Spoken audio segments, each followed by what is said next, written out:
future. There are no people. There are no people in the future. No people at all. There are no people in the future. Where did all my people go? There are no people in the future. Let me try my people call.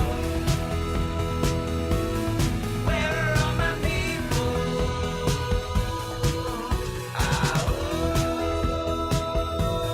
Where are all my people? I guess I'll fly away now. Hey everybody, welcome. It is Friday, April 30th, the last day of April in 2021, and tomorrow is May Day.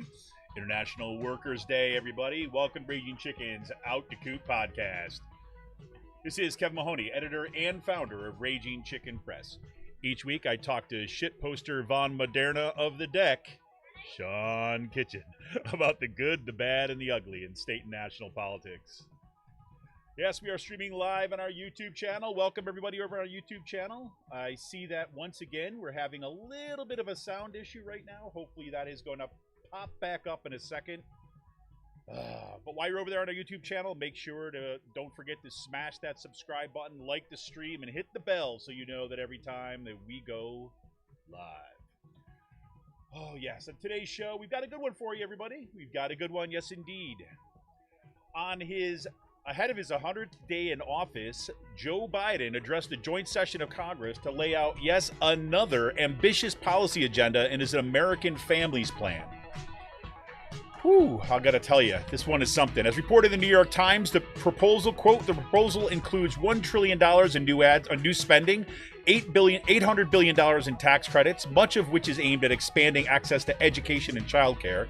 The package includes financing for universal pre-kindergarten, a federal paid leave program, efforts to make childcare more affordable, free college, community college for all, aid for students at colleges that historically serve non-white communities, expanded subsidies under the Affordable Care Act, and extension of new federal efforts to fight poverty. Boom! Now, this is all a plan at this point, right? And if you actually head on over to the American Prospect, you can read a very much more careful analysis on this. That's going to say what is actually going to have to happen in order for to make this real, and some pressure points where we should be watching carefully about what's going to happen with these funds and how they're going to roll out. But still, nonetheless, it is out in front. Pretty amazing. Also this week, Biden signed an executive order increasing the minimum wage for all federal contractors to $15 an hour. That increase will impact hundreds of thousands of workers nationwide. And the FBI raided Rudy Giuliani's home and office this week. Oh, God. Into the melting man's lair himself, seizing computers and cell phones. While it is unclear exactly what federal agents were seeking, it is the strongest signal yet that he could eventually face federal charges, according to the AP. But according to a new report in the New York Times just this morning, the probe seems to be centering on the firing of the U.S. ambassador to Ukraine. And if there's any feds out there listening to this podcast, please send us all conversations between Rudy and Doug Mastriano. Oh, Tucker Carlson, you see him this week? Tucker Carlson? Yeah, testing the boundaries of extremism this week? Yep. Earlier this week, I think it was on Monday, Carlson used his top-rated Fox News show to claim that requiring children to wear masks was child abuse. Yes, he said, quote, "Your response when you see children wearing masks as they play should be no different from your response to seeing someone beat a kid in Walmart. Call the police immediately. Contact Child Protective Services." Really, keep calling until someone arrives. What you're looking at is abuse. It's child abuse, and you are morally obligated to attempt to prevent it. That's what Tucker Carlson said on his show, and he seemed to mean it. He was really in a way. Well, his tirade seems to come in response to new mask guidelines from the CDC that relaxing its mask recommendations for people who are fully vaccinated. Yeah, I think Carlson really is trying to push the limit on that one. That one was like so far out there. Anyways, I gotta stop. And the game of musical chairs has begun as the Census Bureau released its new state population numbers, and those numbers are used to determine, of course, the number of seats each state gets in the House of Representatives. So are there some gains and losses? Most notably, gains: Texas gets 2 seats, Florida 1 seat, North Carolina 1 seat, Colorado 1 seat, Oregon 1 seat, and Montana 1 seat. But there were some significant losses there too as well. California loses a seat, New York loses a seat, Illinois loses a seat, Pennsylvania loses a seat, Ohio loses a seat, Michigan loses a seat, and West Virginia loses a seat. Crazy. Oh, and Matt Gaetz news. Remember that guy? Yeah, well, his wingman decided to sing. So we'll talk a little bit about that. Today, a little closer to home, Pennsylvania Spotlight relaunched their website. Whoop, whoop. This is a project that's been in the works for months. And thank you to everyone who has helped make that possible, especially to Scott Wagner and Mike Turzai. And Senator Doug Mastriano and Pennsylvania Supreme Court candidate Paula Patrick were slated to speak at the Up Front in the Prophetic QAnon conference happening in Gettysburg this June, but both just issued statements condemning the event and the movement. In an article from the Philadelphia Inquirer, Mastriano's spokesperson said that, quote, Mastriano strongly condemns the QAnon conspiracy, unquote, and won't be attending the event. Apparently, Mastriano never committed to speak at this event, but sadly was used to help promote it with his picture on the invite. Yeah, I'm sure. Unconfirmed reports are that Mastriano issued this statement with a wink and a nod. And a case by a Pennsylvania high school student, Brandy Levy, made it to the Supreme Court after she was suspended from her cheerleading team after posting harsh comments about her school on Snapchat. When she failed to make the varsity cheerleading team, she posted a picture of herself flipping the bird, captioned with F school, F softball, F cheer, F everything. My daughter's listening, so I have to be careful here. The case raises significant questions about the authority of schools to punish students for speech that occurs off school grounds. This is kind of a really interesting case. So I wanted to kind of give a little highlight and a little feed here because it is PA based and it does have a lot to do in the impact of kind of monitoring kind of what happens in outside school premises. So that's very interesting. And this was a major week for the future of PA state system of higher education. On Wednesday, Chancellor Greenstein's plans to merge 6 universities into 2 was accepted by the Board of Governors. The chair of the Board of Governors, Cynthia Shapira, said, it was inspiring. Ugh. Anyways, that triggers a 60-day comment period in legislative hearings. A new report by a UMass-based Political Economy Research Institute, or PERI, also dropped this week, and that found that Greenstein's plans will lead to over 1,500 direct job losses and leading to a 700 additional indirect or induced lost jobs in the Commonwealth. The report found that, quote, the cuts amounting to 14% of overall PASHI employment are of a magnitude equivalent to the largest private sector plant closings and mass layoffs of the previous decade in Pennsylvania. Hearings began this week, and the question on the table now is if Governor Wolf really wants the destruction of PA public higher ed to be his lasting legacy. And right in my neck of the woods, there's a team of right-wing extremists running for the Penridge School Board. That's right. And they're making it easy, at least, to know who not to vote for. So do not vote for Christine Badicki, Jordan Blomgren, Ricky Chaikin, and Bob Cormack. Ricky Chaikin, by the way, has got profiles of QAnon flags flying in the back of her profiles. They are kind of like looking to keep critical race theory out of our schools. They're return to normalcy with our children. They've engaged in anti-mask events at local grocery stores, and they believe in American exceptionalism. Yes, indeed. Things are really heating up. Seriously, right here. It's been profiled by Cyril. We've had Cyril on the show before. Anyways, I'll talk more about that later. Anyways, today's last call. Yes, the Mars helicopter Ingenuity failed to make its 4th flight yesterday when it failed to switch into flight mode. Similar issue occurred before its first historic flight on April 19th, but since then, NASA scientists has sent to fix the helicopter and seeing if that's going to kind of work. It seemed to work before when it made 3 additional flights, each one of increasing difficulty. The team is now analyzing the data in preparation for another attempt in the coming days. And China launched its main module for its first permanent space station on Thursday. The launch is the first of 11 missions necessary to complete the station and establish China as a major player in the future of space. China will also land its first rover on Mars next month. And last Friday, SpaceX's Crew 2 mission launched a new crew to the International Space Station.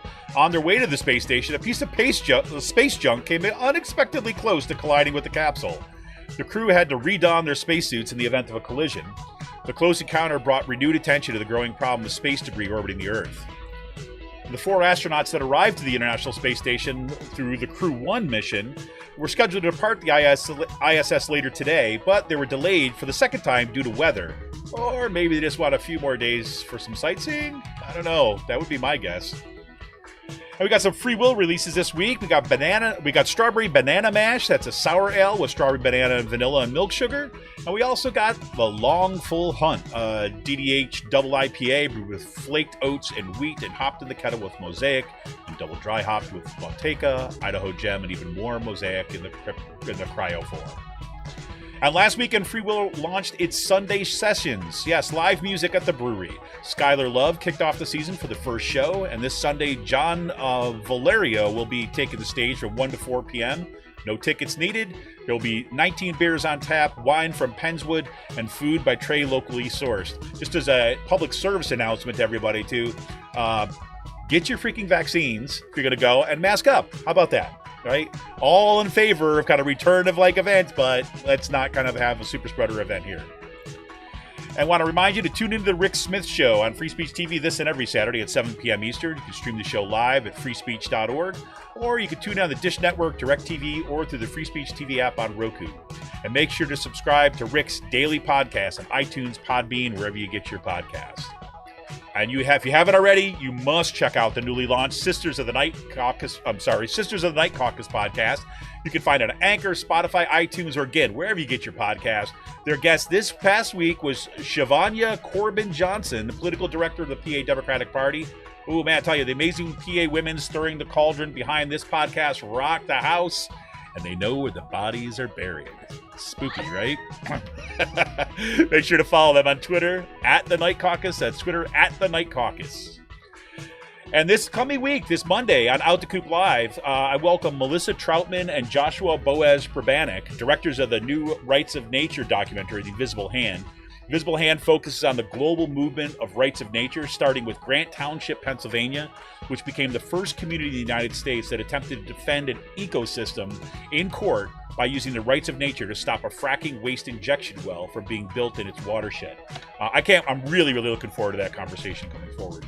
We're also going to have, maybe next week, it might be 2 weeks, I'll have another announcement about another little segment that we're going to be doing, another special podcast show that's going to be thanks to all you people who are stepping up, becoming members, and help supporting the show.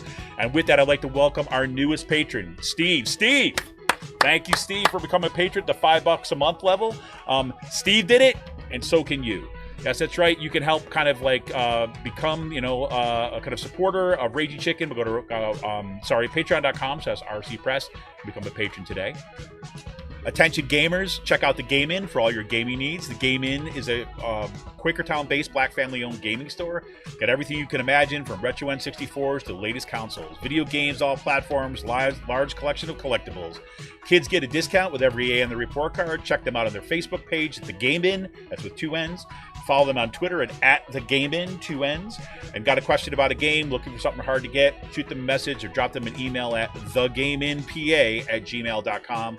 Check them out online at thegamein.com. Yes, they are friends of the show, and the family, their son is my son's best friend, so show them some love. Special shout out once again to Jonathan Mann, who wrote our intro song, There Are No People in the Future. Check out all his great stuff on his YouTube page and follow him on Twitter at SongADayMan with 2 N's. And if we want a progressive future, we need progressive media. Support Pull No Punches, homegrown progressive media today. Become a patron of Raging Chicken for as little as $5 a month. Go to patreon.com/RCPress. We got rid of Trump, and now the hard work of building a progressive future begins. We're here for the fight, but we need you. Become a patron for the price of a good beer once a month. Help keep the media in the movement in the media. Become a patron for as little as $5 a month. Go to patreon.com/RCPress. And if you want to just give us a one-time donation, hit us up at paypal.me/RCPress and drop us a donation in any amount. Sean, man, it's once again, it's been a pretty kind of active week, I would say. How you doing? I'm doing pretty good. Busy. It was a busy week. Oh. I got an awesome gift from Shina, so thank you very much, Shina. Got it right here on my desk. There it is. The stitch. There it is. Yes. So, I'm glad people appreciate my shit posting. Shit poster, Fawn Moderna of the deck. Is that what it is? Am I right? Yes. Yes. So I think that's and then, awesome. We launched our website this week, finally, which is great. And, we'll talk more about that later, but it's been a pretty good week, pretty eventful week. Got some work in. Got some work in. Yeah. Well, now we're writing more. So, and I also, but there's like press conferences. Is that the imperial we? Like we are writing more. I, however, am spending time on the deck. No. No, Eric and I are both writing stuff, which is great. And then, there's events starting to come back in the Capitol. So, things are slowly starting to return to normal here out in Harrisburg. So, and also got my second shot on Monday. Yeah, hey, and I get, you got your second shot on Monday. I cleared my 2 weeks out from my second shot. So that means you don't have to wear a mask anymore. Right? Look, we got these new guidelines. I could just go around licking stuff now. Right?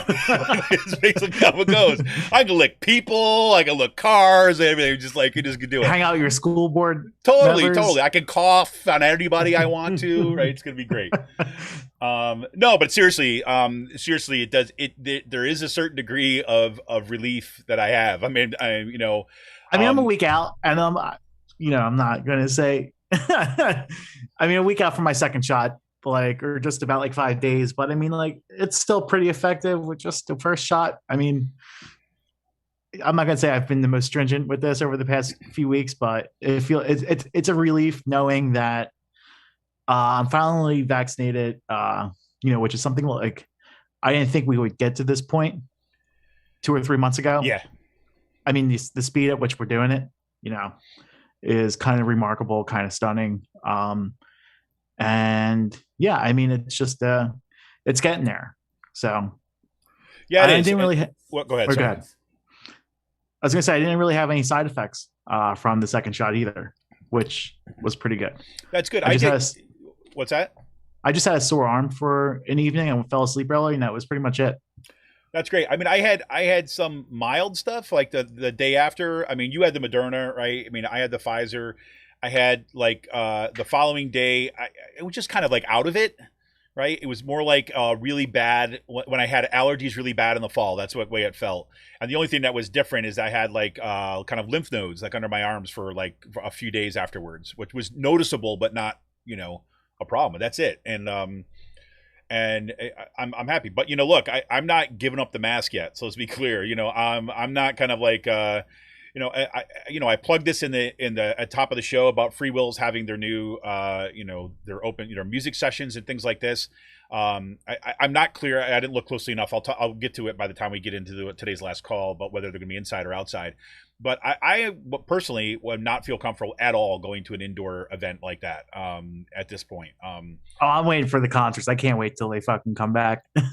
Yeah. I'm looking forward to this summer. I got concert tickets out in the riverfront. Portugal the Man's coming. So I bought those tickets a couple weeks ago. I'm really looking forward to being able to go to a Menzinger show or having some punk bands come through that I want to see. Against Me was playing in Penn State on St. Patty's Day last year. Obviously they canceled. We were all going to go up there and come back. But I'm glad it's finally here. It's the end of the end is in sight, and it feels good. It's relieving. Yeah, I really hope. Fingers crossed. Fingers crossed that nothing goes really awry. I live, as we'll talk a little bit about this later, but obviously in an area that has a strong concentration of QAnon believers and that fucking are crazy people. Yeah, but they're readily accepted in the community, right? I've got see yard signs out with these folks' names on them. They're running for school board, and so I'm very conscious of that. Basically, if I'm going to be going out and going around, I'm going to have my mask on, right? So there we go. Anyways, I was going to say I want to start off. I was going to say I guess the one thing the Tucker Carlson thing, right? Oh God! All right, let's start with Tucker. Let's just. That's not a bad place. I think he deserved a special mention at the top of the show before we get into serious stuff. No, I was gonna say with Tucker Carlson. What he said the other day. I don't know if we talked about this last week, but so on Saturday, there was another like Nazi rally on the Capitol steps supporting the 3 amendments. Literally just straight up fucking Nazi rally to all the reopened people. Russ Diamond spoke, Mike Jones spoke. Because Pennsylvania. Fucking, what's that? Because Pennsylvania. Anyways, go ahead. Sorry. And then like, Proud Boys showed up, America First motorcycle crew showed up, like providing fucking bodyguards as bodyguards for Russ Diamond. I mean, yeah, so these people showed up and a fucking reporter, someone ripped the mask off the face of a reporter there. Like, and, like, maybe they thought the reporter was a child. And they were just trying to like prevent some really bad stuff, Sean. But it's also like that stuff. It's amazing seeing how that happened on Saturday. And even last Wednesday when Zach was up here, I had a couple of people getting in my face for wearing a mask while taking photos of people and all because I had my camera out. And like, no, like the hostilities towards people wearing masks is an actual thing that's like happening right now. And like that I'm watching up close and personal. So like the stuff that like Tucker said is extremely fucking dangerous. Yeah. Like it's stupid dangerous because he's basically promoting violence against people who are, taking sane and rational responses to a pandemic right now. I agree. And I think, the one of the things that also really concerns me, right, is that what Tucker Carlson was doing, I mean, other than just being off, like, I don't know, the edge of the flat earth that he's on, he wants people to bring police into the situation, right? And so you basically are, again, we're in the midst of, historic challenges to police authority in this country, right? About finally say, well, we got to stop this kind of violence. And what Tucker Carlson is ultimately doing is saying, no, I want you to bring people with guns to the situation in a park, right? And I want you to do that. And I want you to call. And he says in that quote on that program on Sunday or on Monday, keep calling until they send someone, right?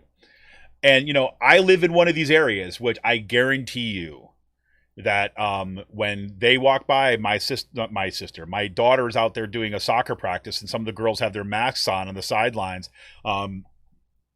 there's going to be someone that's going to be picking up the phone. And what that does in terms of, bringing police into a situation or even just like taxing the 911, because that's what they're going to do. Yeah, I don't think like anything nefarious would happen from that, but like on the police showing up with that type of stuff, but like you're putting stress on a system over frivolous bullshit, right? Well, which is gonna like maybe you have a nut job cop that like agrees with it and shows up, but like I don't see a cop showing up because someone's wearing a mask outside.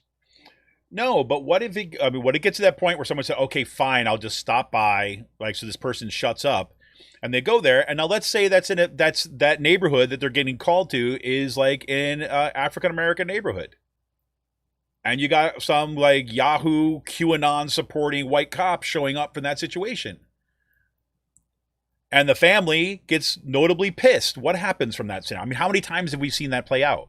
Now, I'm not saying that that's going to happen in every scenario. And I do agree with you that look, this is most likely they're going to be like, okay, whatever, right? Click. That's fine. But that's what Tucker Carlson is calling for, right? He wants to kind of militarize these kind of moments, which is really disgusting. And like we've talked about on the show before too, as well, is that he came out in some early polls as being a potential top candidate, right? That people like the most for a candidate for the presidency, Republican presidency, candidate for the Republican candidate for president, right, in the next round of elections, or one of the next two ones. And so he's testing out the waters, right, to see if he can keep these rabid right-wing conspiracy theorists activated and angry and engaged. Yeah, I mean, it's amazing how we were talking about this a few months ago with OAN and the other news outlets opening up, and just how off the rails they've gone, and like, which way will Fox respond? Are they going to like moderate themselves or just triple down? Nope. Triple down, triple down, right? Yep, all in. all the chips on the table. We're going bang or bust. So there we have it. So let's now we got like, you know, the nutty stuff out of the way. So one, I mean, I'm sure that you were glued to the TV the other night during Biden's speech, because I know how much you love public addresses by politicians. I know that's your thing. I was asleep, passed out early. May or may not have visited Midtown. May or may not, right? Leave that as an open question. If you want to know the answer to that question, just check Sean's lifestyle channel and he'll show you where to do. Might have fell asleep at like 8:30 because of going to the Midtown. Please tell me you made it home first. I mean, it's only right across the street from my apartment. I know. It's not like it's that far of a walk. Yeah, way to dox yourself. But okay, so this proposal that came out from Biden for the American Families Plan, I have to say, I mean, this is pretty significant, right? This follows on the heels of the American Jobs Plan, and I think that the vast majority of, say, progressives, have been at least pleasantly surprised, right? Now, having said that, I mean, I certainly have been. I mean, I say on a regular basis, like, holy cow, I can't believe this. I can't believe that this is actually coming from Biden. I mean, there were no indications of that he was going to go this far in his campaign. If you look at his history, as a legislator, this is certainly not his kind of, you know, in his wheelhouse, except for the one fact. This is something that Sam Cedar always talks about in the Majority Report, except for the fact that Biden has always managed to find the kind of middle of the party, right? And he keeps on moving toward that middle of the party. And the fact that, you know, you've got some different personnel that are, you know, working in his cabinet, working on his staff. And the party, as we've been talking about over the past several years, has shifted significantly to the left, right? So if what Biden represents is the middle, I mean, this is a huge win for progressives, right? We should really, seriously be kind of looking at that. Yes, Shanna comes in and says he should have announced that he was canceling my damn loans. And this is one of these things that is just like, I mean, this is like a no-brainer, which I literally have no idea what is stopping him of that, other than some, I don't know, some holdout of kind of believing that, you know, people some legal document written by a share. right wing, some legal document written by a right wing hack. I don't know. You know, I don't know. And look, this has been a long look. Democrats are huge fans of means testing, right? And I think that this is a legacy of some of that kind of means testing, right? The idea that, like, well, people should have to, you know, pay their fair share and they should pay things back. And, you know, if you decided to take out the loans, you should repay them, right? Not because Democrats have not been very good about doing kind of systemic critiques and systemic kind of policy responses. And I think that this is one of the ones that's, number one, it's easy. Number two, it's extraordinarily popular. Number three, it would have immediate effects, right? And number four, it would kind of like, you know, take the power away from the banking industry after a huge sector of the American population. Right? I mean, that it has over our lives. And this is like win right down the road. But because it's like it has systemic effects and it runs up against that particular ideology of kind of like, well, there's some wealthy people that might benefit from this program. Let's just be clear about something. Can we just remind ourselves of some very basic facts? Wealthy people are few. Don't send it. No, they are few. The rest of us are many, right? So there are very few really rich people, right? That's why we call them the 1%, right? That's why we call them either the 5%. And so even if you wanted to be wanted to kind of make sure that like not any rich person got it, come on, that's a fair trade. That's a fair trade. Let's say that, like, I don't know, like 1% of the top 5% take advantage of loan forgiveness, right? And the rest of us, like, who have student loans, those loans go away. I mean, really? We're going to get hung up on that? And then we're going to try to have these dividing lines to kind of get rid of a universal program where we're just going to forgive these loans and kind of like reboot the system. Instead, we're going to kind of like focus like incessantly on these lines between who's deserving and who's undeserving.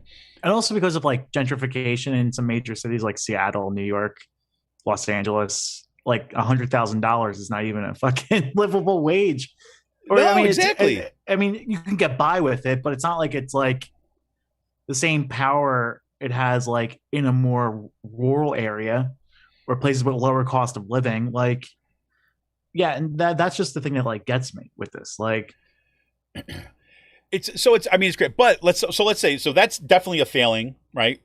I think that why that is not here, I just is beyond me. But some of the things that are in this bill, right, are in this proposal are pretty wide ranging. I mean, let's say like if you kind of break some of this down, it's going to have it looks like at least several instances of this are going to have disproportionate impacts for women, right? In a positive sense, right? In the sense that you're having, paid, say, childcare, you're having paid preschool, you're having kind of the investments in education, right? You're going to have the extension of the child tax credit, right? You're going to have, so I mean, there's going to have immediate kind of effects there. Plus, you're talking about reducing the burden on, the cost of higher education. Although, look, I mean, for me, we should have free college. I mean, that's where I come down, right? But the fact that you've got free community college that is going to begin put in this bill, that is a step. It is not as far as I would like to go. That's fine, right? But it actually does have concrete investments in families. Just like when we looked at the infrastructure bill, right? We talked a little bit about this a couple of weeks back when we first came out with that infrastructure bill, the jobs plan. It's designed in such a way to have impacts on climate, right? To kind of feed kind of like resources to areas that need it most, right? So for example, you're going to have there'll be positive impacts in communities of color for that jobs bill. You have kind of research kind of funding being directed toward historically black colleges and universities, for example, right? You have investments in new jobs to redo the infrastructure, right? In order to prepare the way, which has to happen if we are going to have a clean power future. So, look, there's a lot of really, really good stuff that is in this bill. So the big question now is going to be, is this politics or is this policy? In other words, is this something that the Democrats are willing to fight for, right? Because let's be clear, neither the jobs bill, which actually has a fairly significant amount of support, right? There's a lot of folks that are behind stuff in the jobs bill on the Democratic side. There is not as much kind of like widespread support so far, at least as we're seeing for this family bill or kind of increased spending. Right. So you got Joe Manchin, you got Kristen Sinema, right? And you've got the filibuster.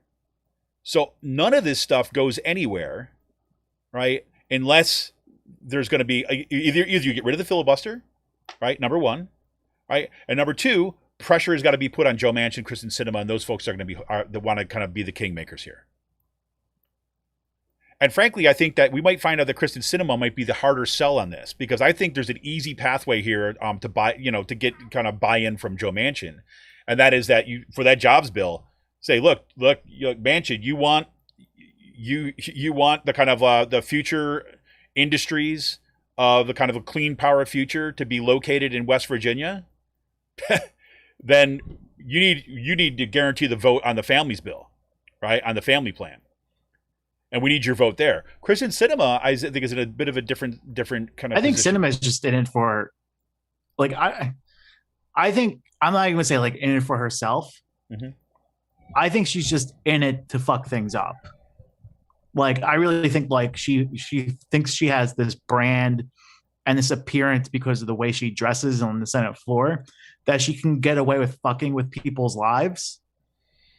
And that she's like going to go ahead with it. And I think that's going to be more destructive for her later on down the line. Like, I feel like she's doing this because she thinks that like her brand and her appearance can shield her from any fallout from this. And that she's just willing to just be a wild card in things and like have no end game. Like that's where I think she's at. I think Manchin has somewhat of an end game, but like, I mean, I feel like it's already backfiring with her in her own home state, where she's becoming one of the least popular people, and she's really just self-destructing herself. And she's going to take the Democratic Party down with it, because of like the bullshit games she feels like she can get away with and play. I mean, like that's where I'm at with cinema at this point. And like I don't like I personally think it's cool that she dresses the way she does on the Senate floor because it's like fuck those like traditional like norms and stuff like that. But like you also have to not be a wild card or think you can get away with things like this, right? And simply fuck with people's lives, right? Just because you can. Right. So, I mean, and they, you know, and that's all designed for like kind of like national drama, right? Really. I mean, that's really, it's about, I would argue that it's, it's more about celebrity than it is about actually kind of like power and exercising that power in a way that's for people. But, if you want to know, like, I know that the way that we see arguments or kind of discussion around these kind of bills that are coming out from the Biden administration on, say, like Twitter and social media, it can get kind of like binary pretty quickly, right? Either this is a good bill or it's a bad bill, right? Or we should support it or we should not support it, right? Or this is not enough for time, and again, this binary way of thinking is not valuable, I think, right, to us. So I want to give you like kind of examples. So when I look at this bill and I think like there's a lot of really good stuff in this, does that mean that I'm satisfied? No. So what does that mean? So, well, then we have to be in a situation where we're going to put pressure upon legislators to kind of introduce amendments that would make something like this even more progressive, right? So let me just give you like one example of where I think that you could have a significant impact, right? So the investment that they're talking about in say preschool, right? For example, they've seen, and I'm looking at the kind of New York Times kind of discussion of this right here. They've seen a preschool enrollment has declined by 25% during the past year, largely obviously because of the pandemic, right? About half of 4-year-olds and 40% of 3-year-olds attending pre-K, including remote programs, fell off. And only 13% of children in poverty were receiving an in-person school education. Now it says, unlike the preschool proposal, the child care proposal is not universal. It would offer subsidies to families earning up to 1.5 times their state's median income, which could be in the low six figures in some locations. It would also continue tax credits, approving the pandemic relief bill this year that offers benefits to people earning up to $400,000 a year.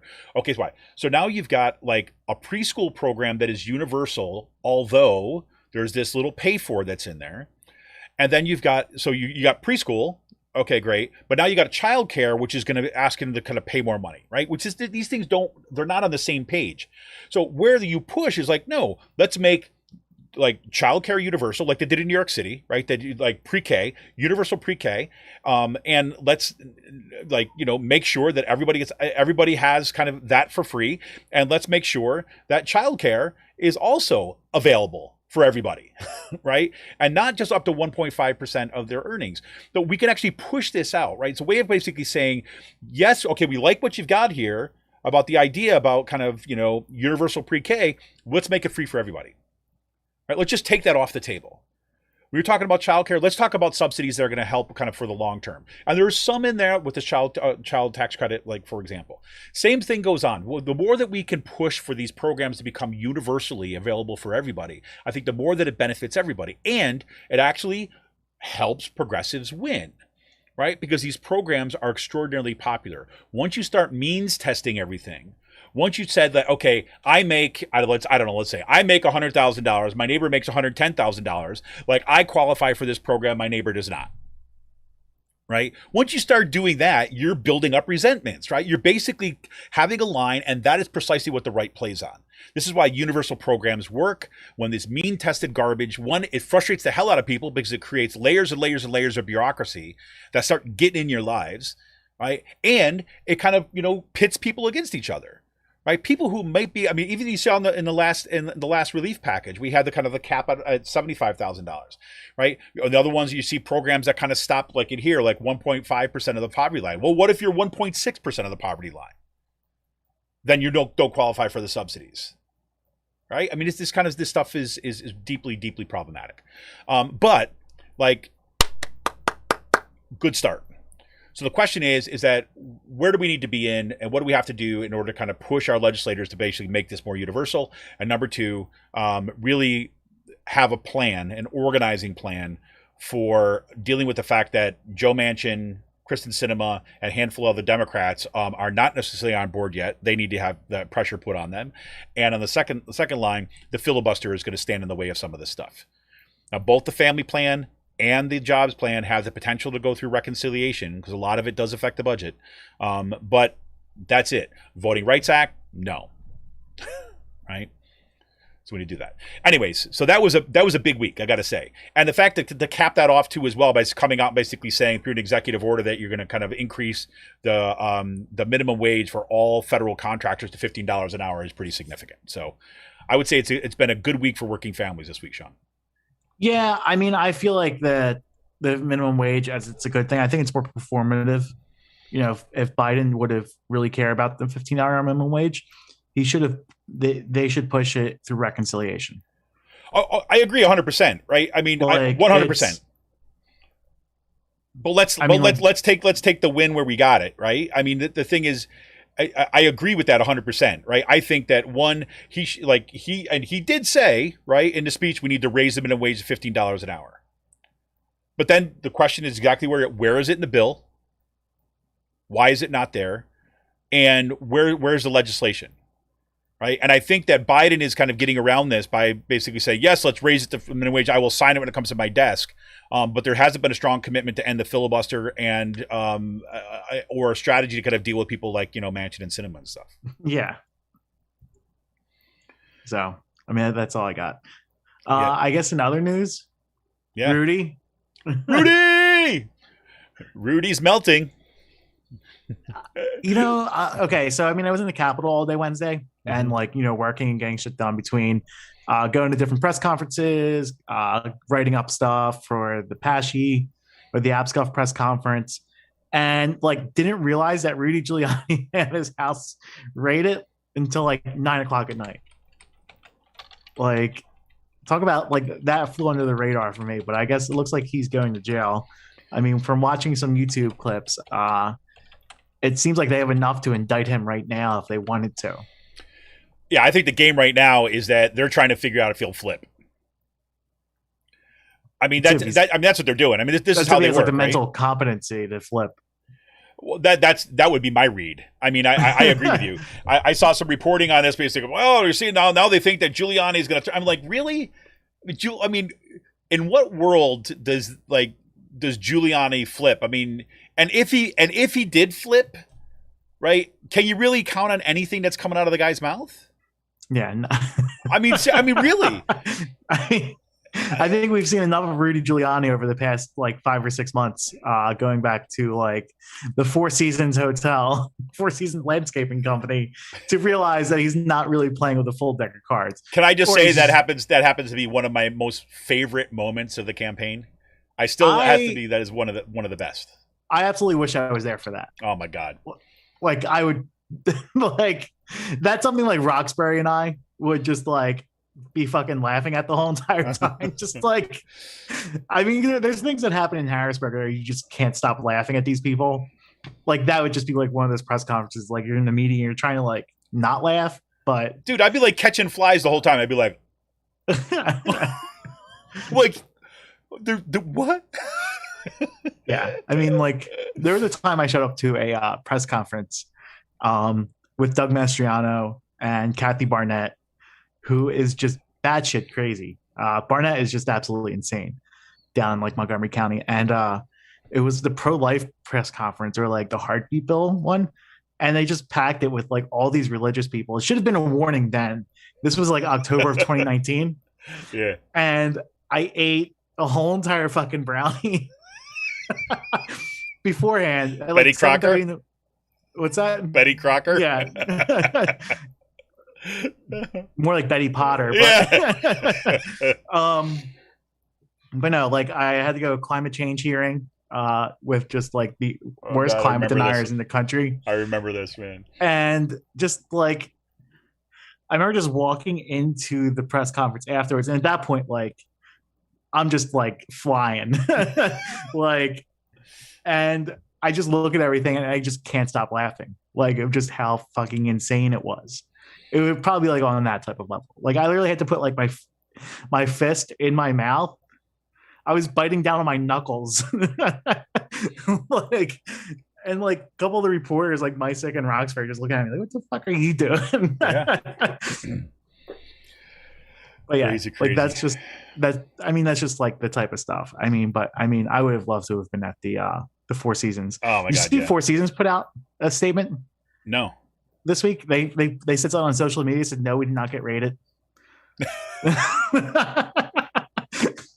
It's like, Yeah, it's like we did not get rated. We willingly sent them stuff or what? No. No, but yeah. So I mean, whatever. So we'll see what happens with Giuliani. I mean, like also with Giuliani. I mean, there has to be a ton of fucking communications on there about the election on his electronic devices. I mean, he met with multiple House and Senate Republicans in Pennsylvania. Right. Wasn't just like he had multiple phone calls with House Republicans. You know, I heard from those Republicans in passing. I cannot name them because it's supposed to be off the record. But you know, no, I mean, like they've had multiple. There were multiple meetings in the days and weeks after the election between Rudy Giuliani, leading up to the hearing, the Senate hearing, with Mastriano, with like Cutler, Corman, you know, various House representatives, the people who put their names on those letters and stuff like that. So I'm sure there's a whole lot of dirt on those fucking phones and computers. I bet you there is. Yep, I bet you there is. Sorry, I just got to write this real quick. Okay. Who's responding? No, I'm actually just kind of like just doing an update to Twitter. No, good. So let me ask you. So we'll see what happens. I mean, I do think there's going to be a lot of stuff that's going to come out. I think this is going to be one of these things. There's going to be a lot of people that are going to be speculating about stuff. There'll be probably some good reporting on it. My guess is what's going to matter though is when the FBI actually is going to file charges, and once we get to see what was actually on those devices, because they went in apparently had pretty direct ideas exactly what they wanted, so they knew what they were looking for. They went and they got it. And I do think, and it's also with federal investigations, you could look into other things that you produce in a seizure and file other charges. Right. And I think that's where the pressure is going to come from. The pressure is going to come from, hey, look, yes, we're going to start handing off some of this stuff to New York prosecutors, right? We're going to hand this stuff off to, some other investigations. And do you really want to, leave your family with nothing? Right, or do you want to kind of spill and let us know what and tell us what you know? I mean, I think that's what's going to happen. And we'll see. Like I said, and like we said already, I think Giuliani is. I don't know if he's competent so far to make fucking a gone again. Yeah. Exactly. So we'll see. So what that means, we'll see. But I do think it's going to be fascinating, and I do think that there's going to be repercussions down the line. So Giuliani, in my mind, he's a throwaway at this point. But whatever information is on there, I think is going to have some, say, real world impacts. And like you said, I think that some of that's going to come right back here to Pennsylvania. So that's going to be good. I have a feeling a lot of that's going to be coming right back to Pennsylvania. Yeah, I agree. So let me ask you this. So I mean, we saw the numbers come out from the census this week, and we see there's going to be some direct impacts even here in Pennsylvania. About some losses of House seats. So we actually see, I think the biggest, obviously one of the biggest impacts is going to have in terms of the national picture is going to be Texas picking up picking up 2 seats, and California and New York each losing 1. Right. What that underscores right now, let's be really, really clear about this, is that there's going to be a redrawing of House district lines. That's number 1. And number 2, right, what is going to happen is that the Democrats' majority in the House is going to be like slim, if any. So it puts this added urgency to get shit done now, right? Because there is no guarantee that the Democrats are going to be able to hold on the majority in the House after 2022, right? So I mean, I look at these numbers and I see like the gains of Texas, Florida, North Carolina, and Montana as being, those are pickups for Republicans, right? North Carolina is kind of, it depends, we'll see how that goes. Colorado's also been kind of in that middle area. But you look at, I think Oregon's a loss. A loss for Democrats. You think so? Know. Yeah, or depending how they redo the maps. But I mean, like, Oregon is pretty fucking crazy outside of like the That West is true. Coast. That is right. That is true. You're right. Like it is a very crazy state. Like, Right. Although you look at the population, like the population increases in the state, right? They're really concentrated in they're concentrated in the Portland West and stuff like that. Right. Exactly. So I think that might influence like where those districts get drawn. But you're absolutely right. I mean, the state as a whole is, really, really mixed. It's very similar to Washington, right? So you got Washington State, the western part of the state, then you go over the mountains and you're like in a whole different world of hurt. It's almost like Pennsylvania. Yeah, no, seriously. Yeah. But so you're basically you're losing a seat from California, losing from New York, right? Pennsylvania is going to lose one. Well, I don't know how do you think that'll shake out? I could see that loot being lost from Western Pennsylvania because of the population loss, and like the Southeast has been booming. Say Lehigh Valley, right? Lehigh Valley, the population keeps on increasing in the Lehigh Valley area. Yeah, I think that seat, like in Pennsylvania, is going to be lost By from the Republicans. West. It'll be a Republican loss of a seat, you think? Or it's Connor Lamb's seat that's gone. So just another Republican. But yeah, I mean, Lamb was putting out a statement earlier this week, pretty much just like, well, I read it that he was like begging to keep his seat in place. But I mean, I just look at it like that. That's actually probably a good read because look, the Republicans are going to be able to dominate the kind of the redistricting conversation. Not really. You don't not think in Pennsylvania? No, not in Pennsylvania. I think that is done by the Supreme Court. Well, I know the state legislative seats are done by the Supreme Court. So this week, the committees met, the Legislative Reapportionment Committee, which is 4 members, one from each legislative caucus. So the leaders of the 4 caucuses, you had Benninghoff, Ward, Joanna McClinton, and Jay Costa there.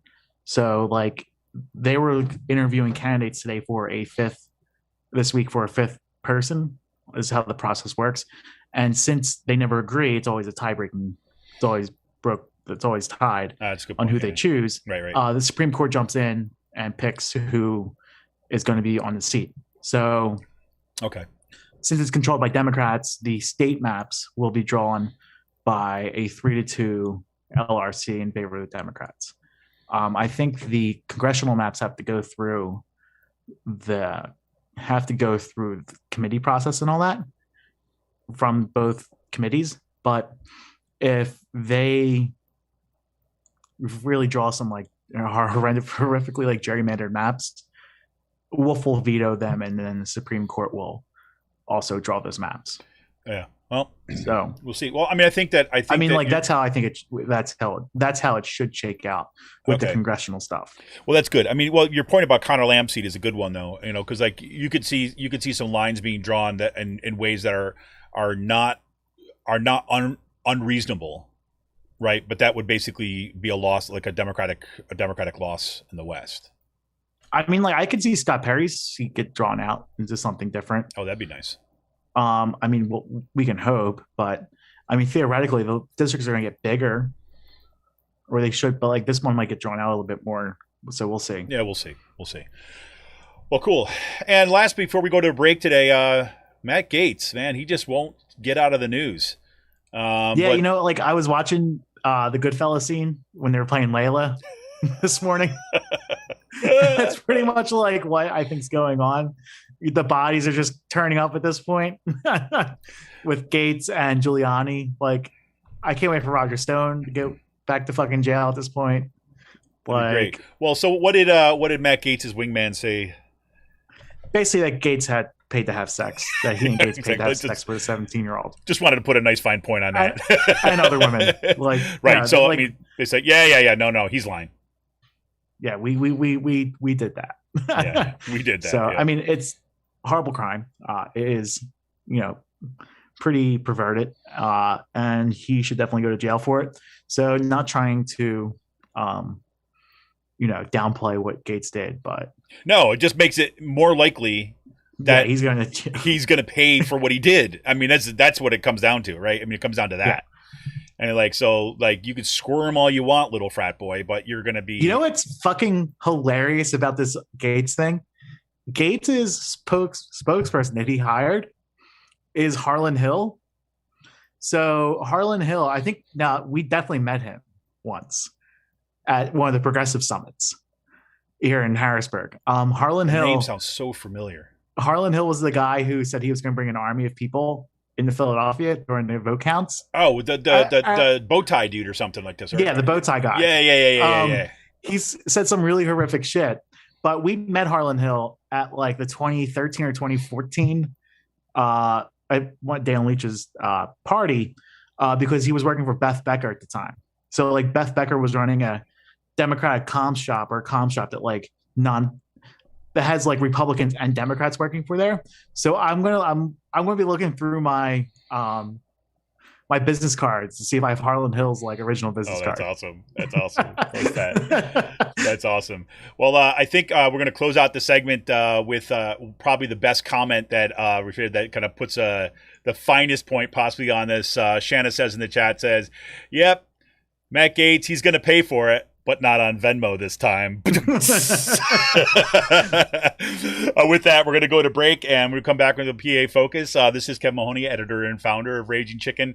I want to remind you that you can help support this show. We're expanding. This is an exciting time. I can't even tell you how excited I am to tell you about some of the shows we're going to have coming up, which I'm thrilled. An additional show that we're going to be doing over the summer, which I'm very, very excited about. But I'm saying too much. So anyways, become a patron of this show. Just go to patreon.com/rcpress. Hit us up. Become a patron for at least $5 a month, right? This is how we build out our progressive media infrastructure. This is how we kind of encourage it. And, this is how we're kind of making sure that we have the ability to reach out and kind of connect up and network with other progressive media outlets across the state, right? Commonwealth, excuse me, and build power. So this is Kevin Mahoney, editor and founder of Raging Chicken Breasts. We'll be back right after this quick break.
Hey, welcome back. This is Kevin Mahoney, editor and founder of Raging Chicken, here once again with Sean Kitchen, a.k.a. Shit Poster Von Moderna of the Deck.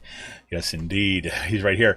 So I want to actually, before we kind of get into stuff in Pennsylvania today, I just want to put just a question out to anybody who's out there.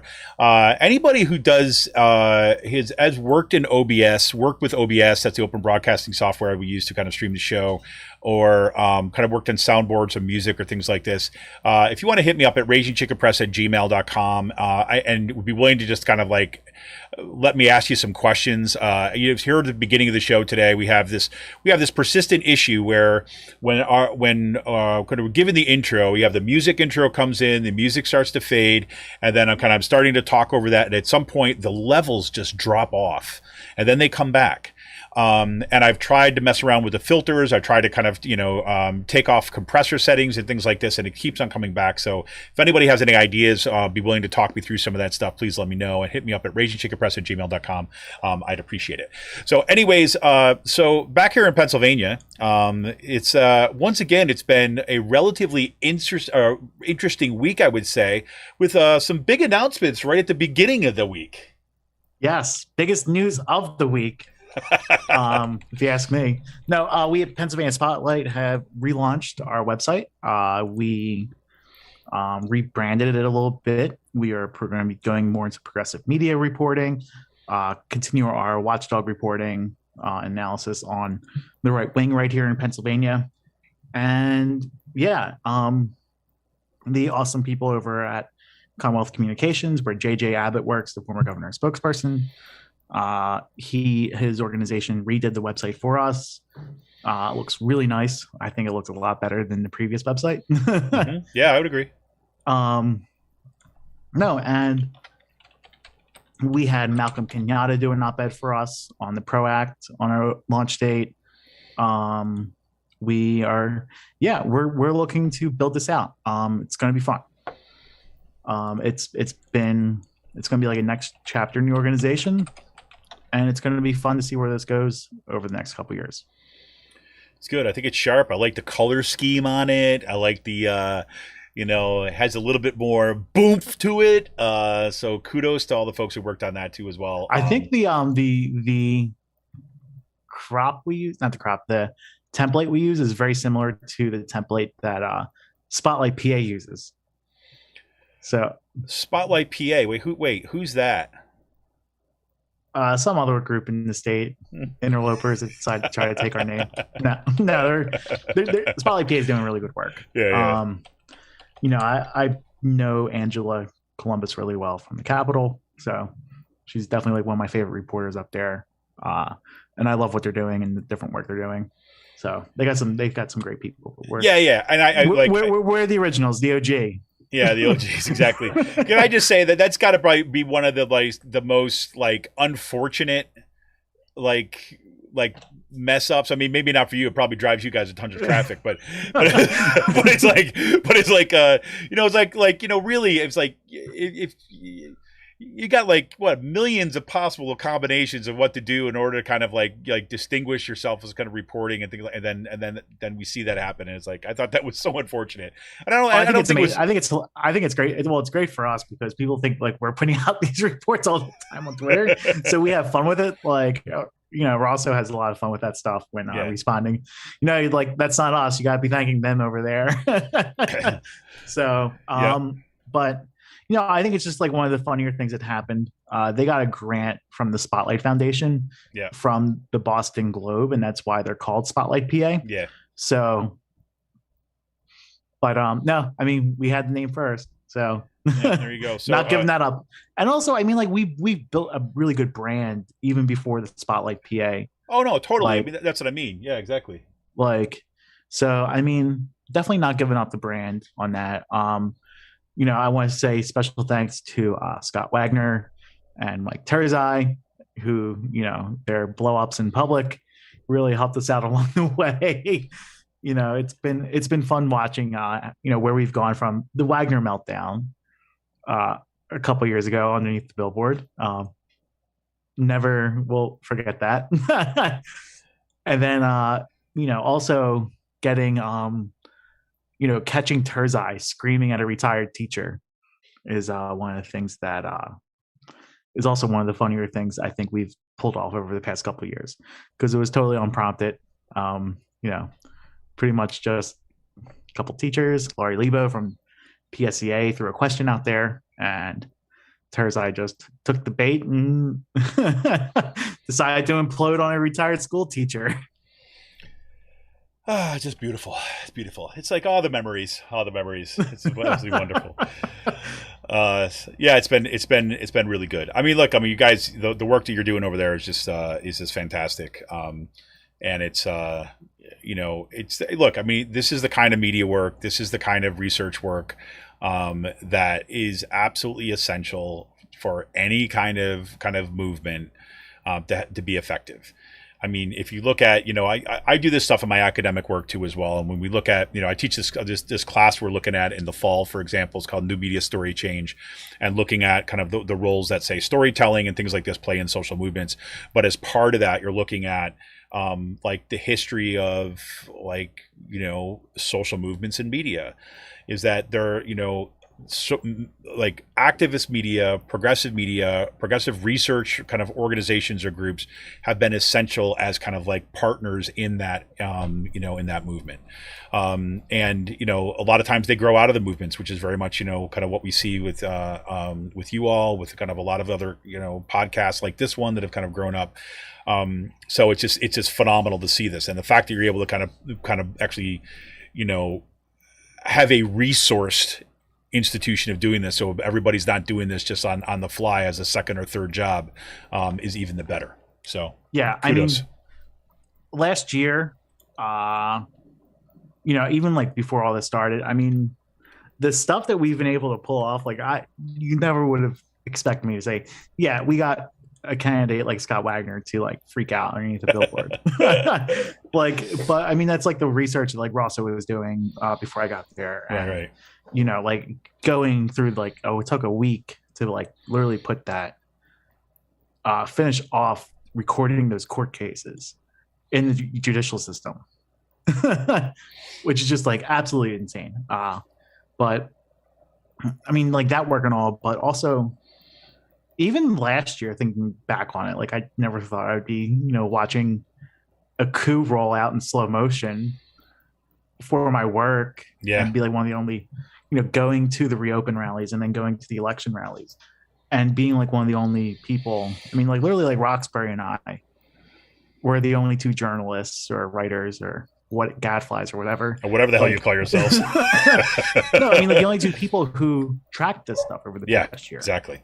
And tracked it on a consistent basis, and like stumbled upon things, like for instance, a couple months ago, like people meeting with Christian white nationalists on the Capitol steps, out in the broad daylight, getting those photos of like Dush and all that stuff. I mean, like a lot of it's just being in Harrisburg and being on the ground to watch that stuff. But I mean, like, hey, like Nick Fuentes is coming in Harrisburg next week. Maybe I should sit across the street or sit like nearby and listen to see what's going on. Yeah. Stuff like that. So. Fantastic, man. Well, kudos. So everybody do go and check that out. That is at paspotlight.org. I got that right? I didn't get the wrong one, did I? That's good. Yes. paspotlight.org. Go and check out the work. Go check out the new launch. Pretty freaking awesome to see this come to fruition. Yeah, and it's like awesome that I'm able to couple my photography with the writing that we're doing.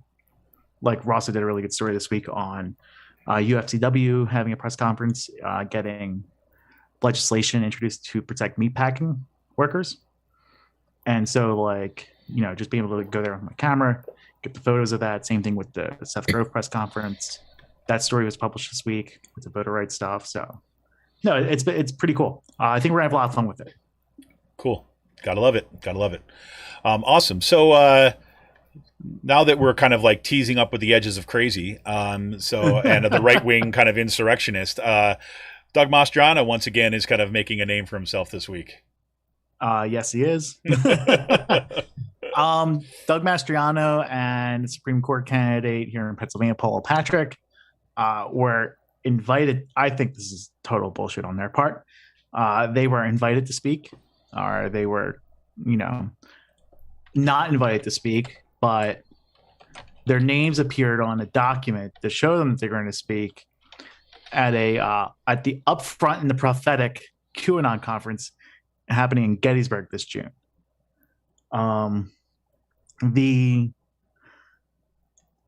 Paula Patrick appeared on this guy's podcast last month. So, and then like Mastriano has been appearing on a bunch of QAnon based podcasts since the election.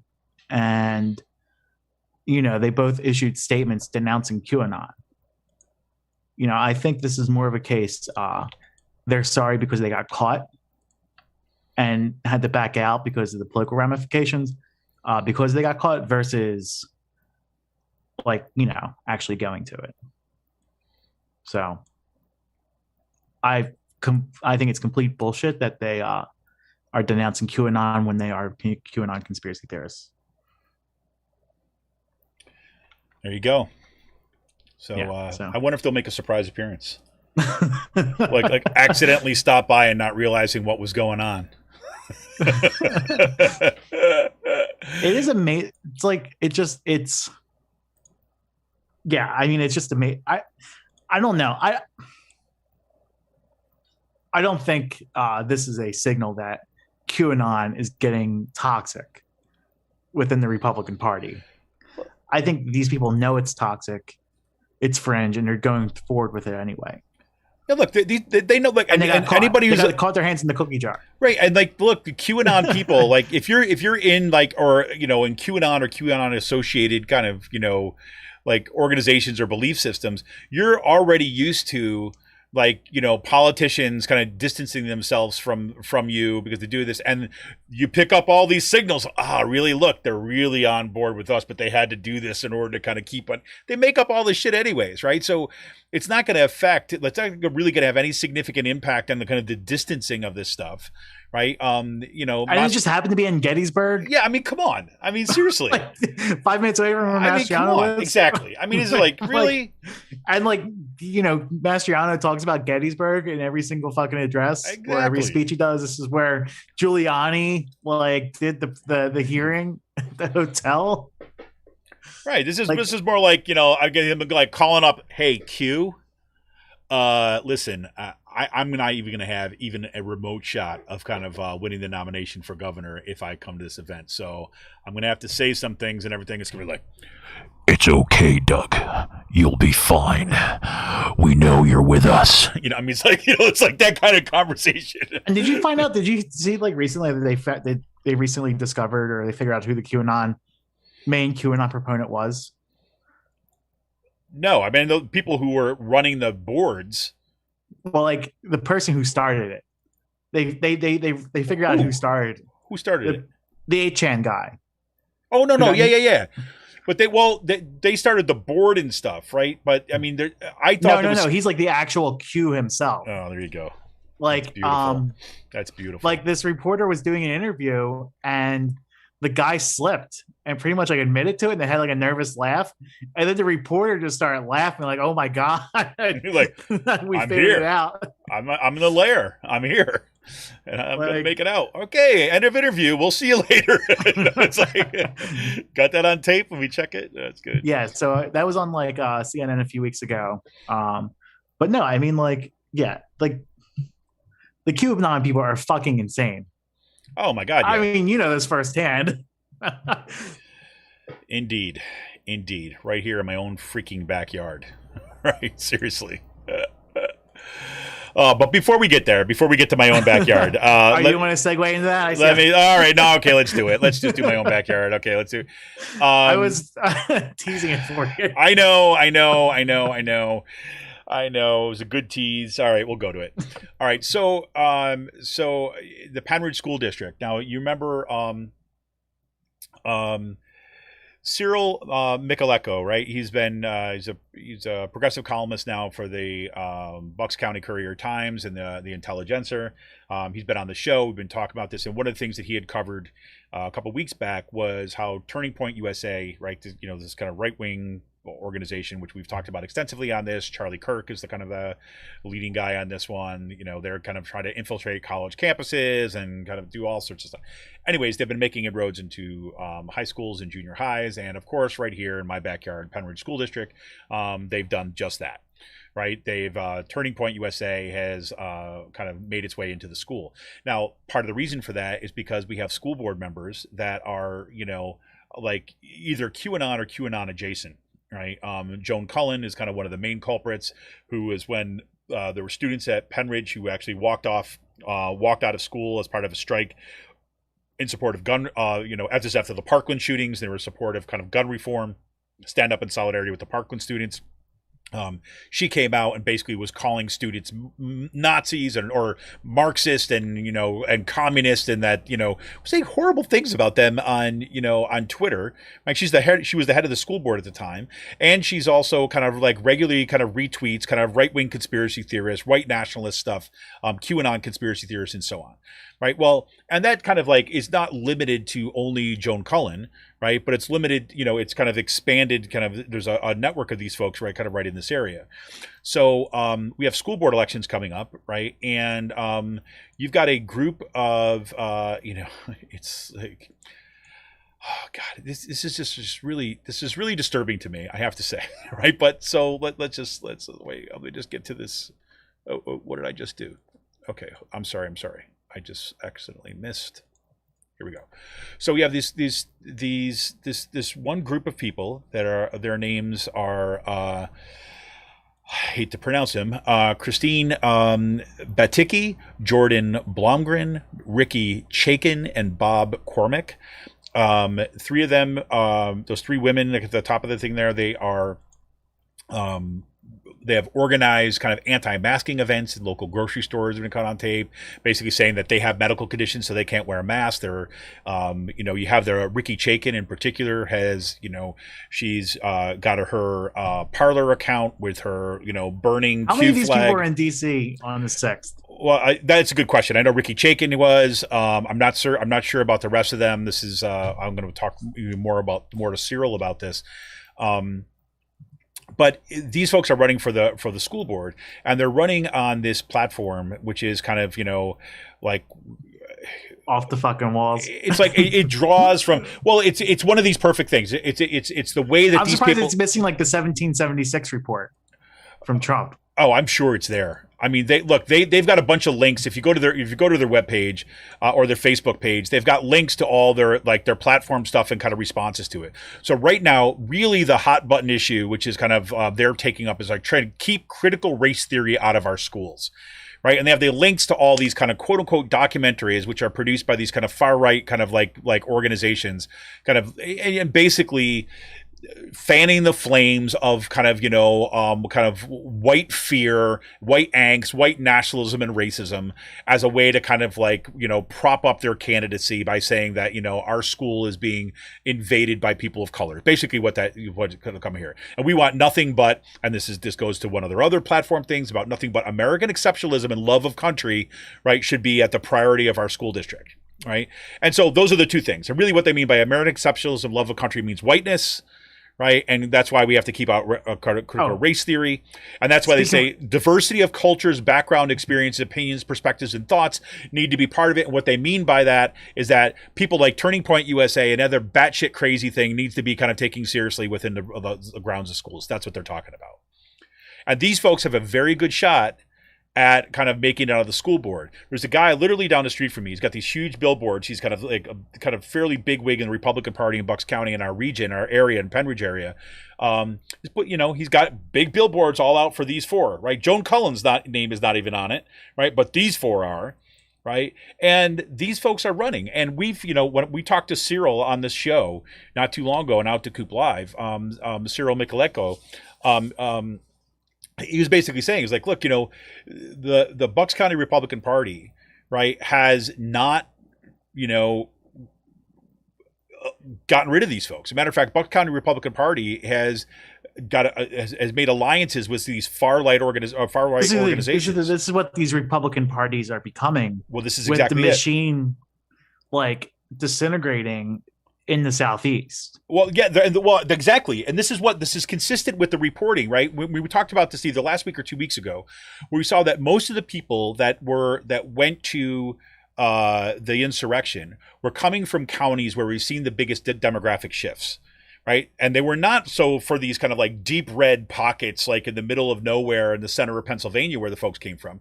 No, they came from counties like Bucks County, where their long-term comfort in their whiteness and their long-term comfort in their kind of Republican dominance and their kind of like way of life, right, has now in their mind come under threat, right? And because they're losing control. And so they're losing their dominance or their kind of like, their common sense dominance of the area. And as a result, this is what's happening. Now, okay, so is it the type of thing where I don't like my parents live in like Montgomery County in Right. Horsham, like which is like pretty much just as batshit crazy. Democrats control it more than like where Right. you're at in Yep. like Penridge, but like you still got a lot of reactionary Republicans who still have their Trump train flags up. Like Yeah, to this it's day. still seriously, seriously. And I mean, like my type of thing is it's like, okay, like are these areas becoming more racially diversified? Like I don't see that change happening when I go home. I don't know if I'm home enough. Or are they upset that like the Democrats are winning elections and like there's Democrats moving in and it's the Democrats that are the problem? It's both of those things, Yeah, like okay. right? So we I have mean, I'm not home enough in the Philly area, the Right. suburbs, to see that play out. But you know, I could also see this being a type of thing where, you know, back with Jordan Sexton Yates' book about how Democrats are evil, like, and it's the Democrats that are ruining things. right. And now, like, it's the Democrats who are winning these races. Right, but I don't even think it's at the level of, yes, obviously in a school board election like this with these nut jobs who are running, this is a party specific thing, right, with Democrats. But really it has to do with, you know, what is happening with the Republican base in terms of what that discourse is about. Right. If you follow what's happened on Fox News, as Fox News has tracked with Trump and Carlson, right? Exactly. This is kind of what's in people's brains. So, like, say for example, if there is a diversity requirement, right? You know, as part of, say, Pennsylvania Department of Education, right? You should read a wide range of stuff, not just kind of like white supremacist stuff, right? You know, you should read a wide range of stuff. Why? Because the country is that way, the state is that way, right? So we learn more of our history. Right. And so you couple that with the kind of like national media outlets from Fox News and so on, and with these kind of right wing nationalist like organizations on the ground, right, who are actually doing the get out the vote stuff. That's what produces this. So even in those neighborhoods or even those areas that are not seeing huge influx of I don't know, kind of Latinos from New York City, right, or use what it's like even in those areas, that's the mentality. So when their kid comes home with a book by a black person, right, they think that's critical race theory, right? And they're just like literally buying hook, line, and sinker this idea that, that our schools have to preserve this kind of like Western white traditions. And that's really what it comes from. And you couple that with the fact that, like, again, this is the part in Bucks County where the Republican Party has basically been hollowed out. Right, so your figureheads of the party, the people who are still in leadership positions, are relatively. Bucks County is always has like Gene DiGirolamo is your county commissioner. Yeah, and you have those people are, say, relatively, like, still, for that matter, they respect it. Well, yeah, and they carry on that tradition in Bucks County, which has been, we have relatively moderate Republicans, right? Although that's gradually changing.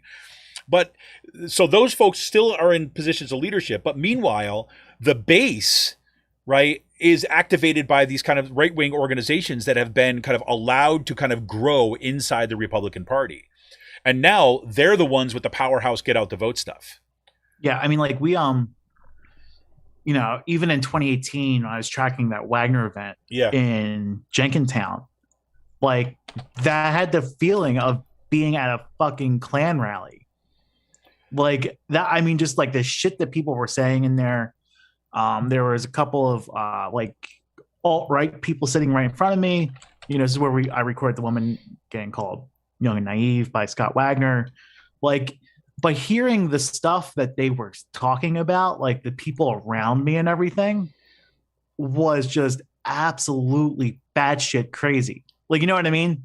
Yes. Like, for a governor's race in the southeastern part of Pennsylvania, like a governor candidate, Republican candidate visiting, like it was like the base. It was alt-right. It was like, just people like saying the most racist fucking shit. And I'm just like wondering if I'm going to make it out there alive tonight. Like, you know what I mean? Like that type of stuff. Like these people are just fucking insane. Like, and it's like, and these people start running for office in 2018, 2019. Like, obviously they're not winning because they're in Montgomery County, but like you have this brand of Republicans running for school boards and local town councils now because the original old guard party is just gone. It just evaporated. Yep. And I feel like it just collapsed overnight.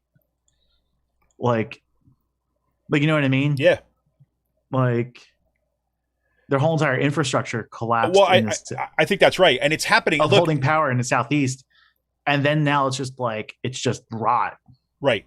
And I think again, you follow where the energy has been. Look, Republican Party has had a history of kind of, cozying up with the extreme elements within their party. And now those extreme elements really represent, the core.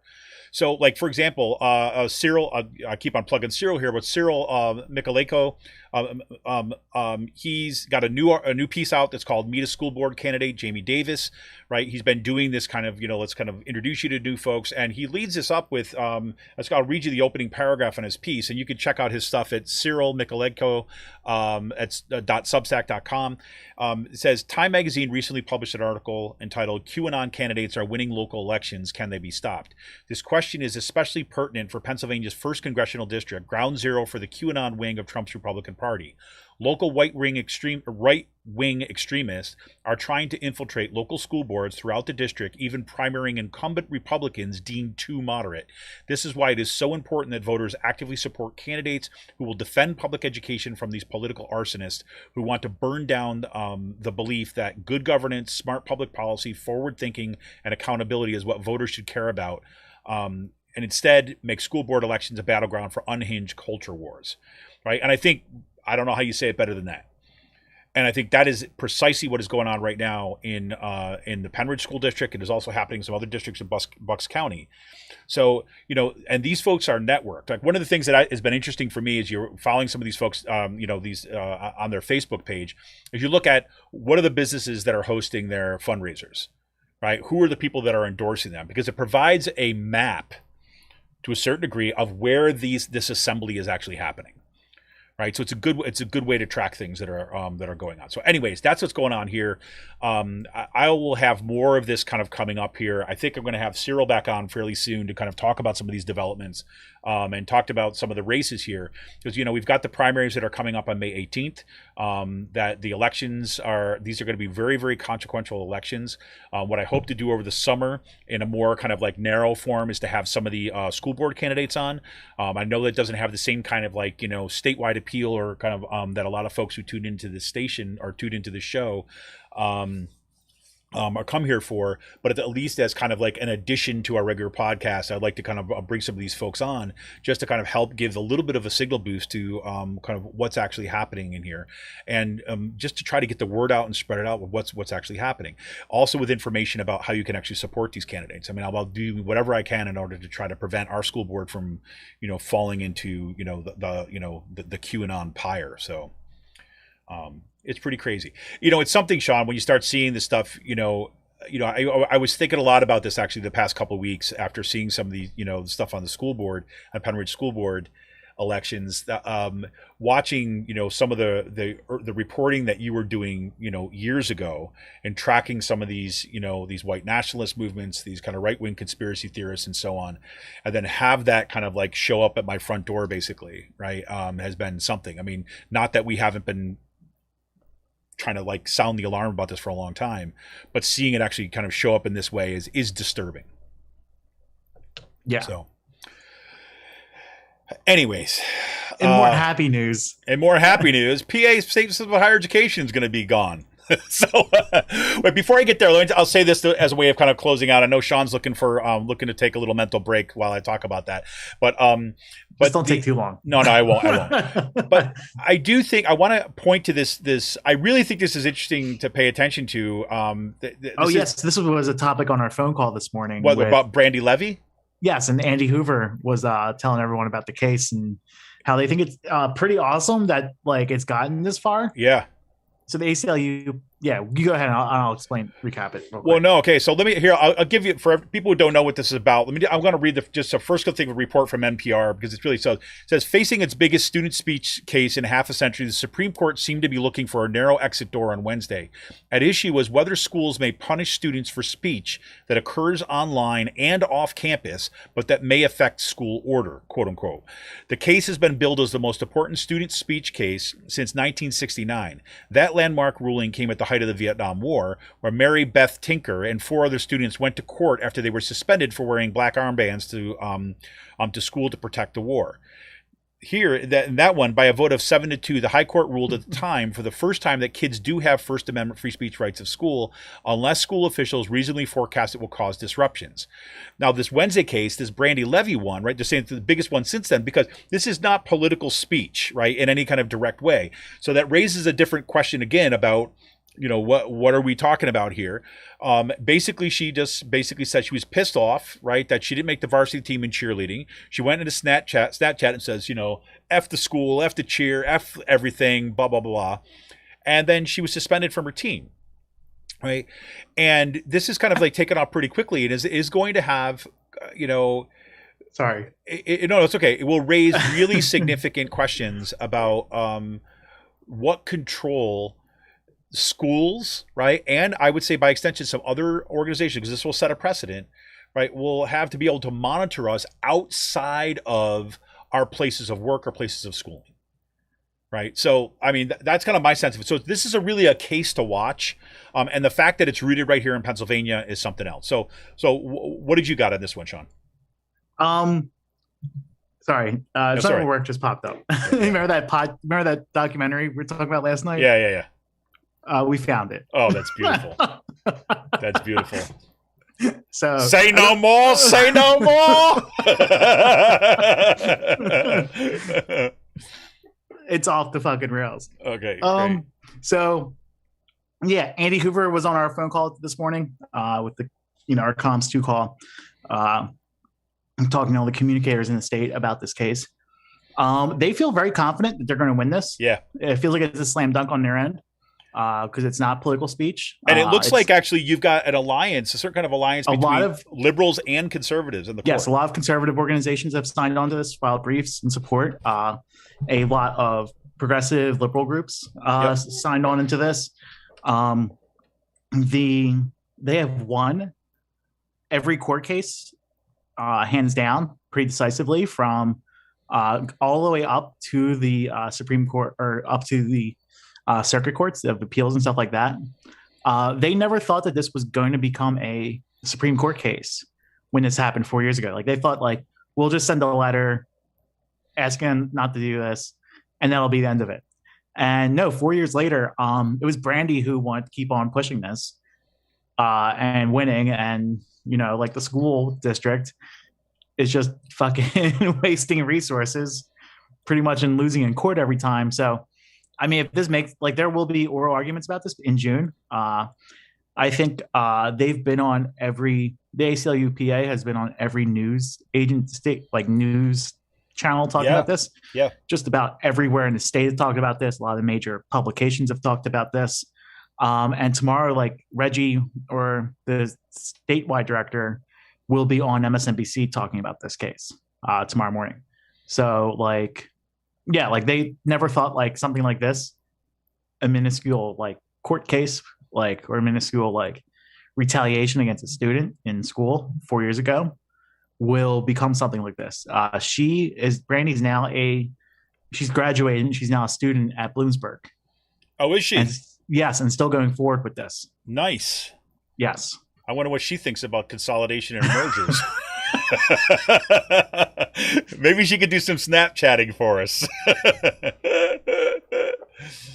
Excellent. So, I mean, definitely, this is a case to watch. I'm just, I came across this over the week. I've been trying to dig into it a little bit and to kind of see what's at stake. And it really has far-reaching consequences. I mean, as more and more of us are kind of realizing that you have, say, employers or kind of teachers or school administrations that are kind of reaching out and monitoring our social media outside of, like, the areas that they're supposed to be dealing with this stuff.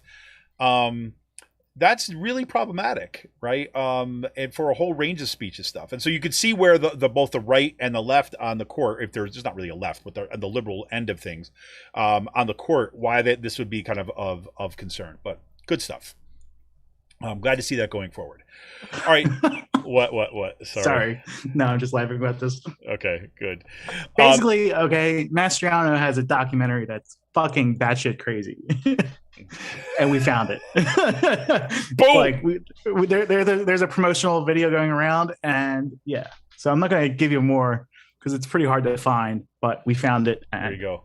I know what I'm doing this weekend. There you go. Nice. Get Getting some popcorn. stoned. Popcorn. There you go. All right, so we're going to close out today. So obviously, this is a huge week for the PA State System of Higher Education, PASHE.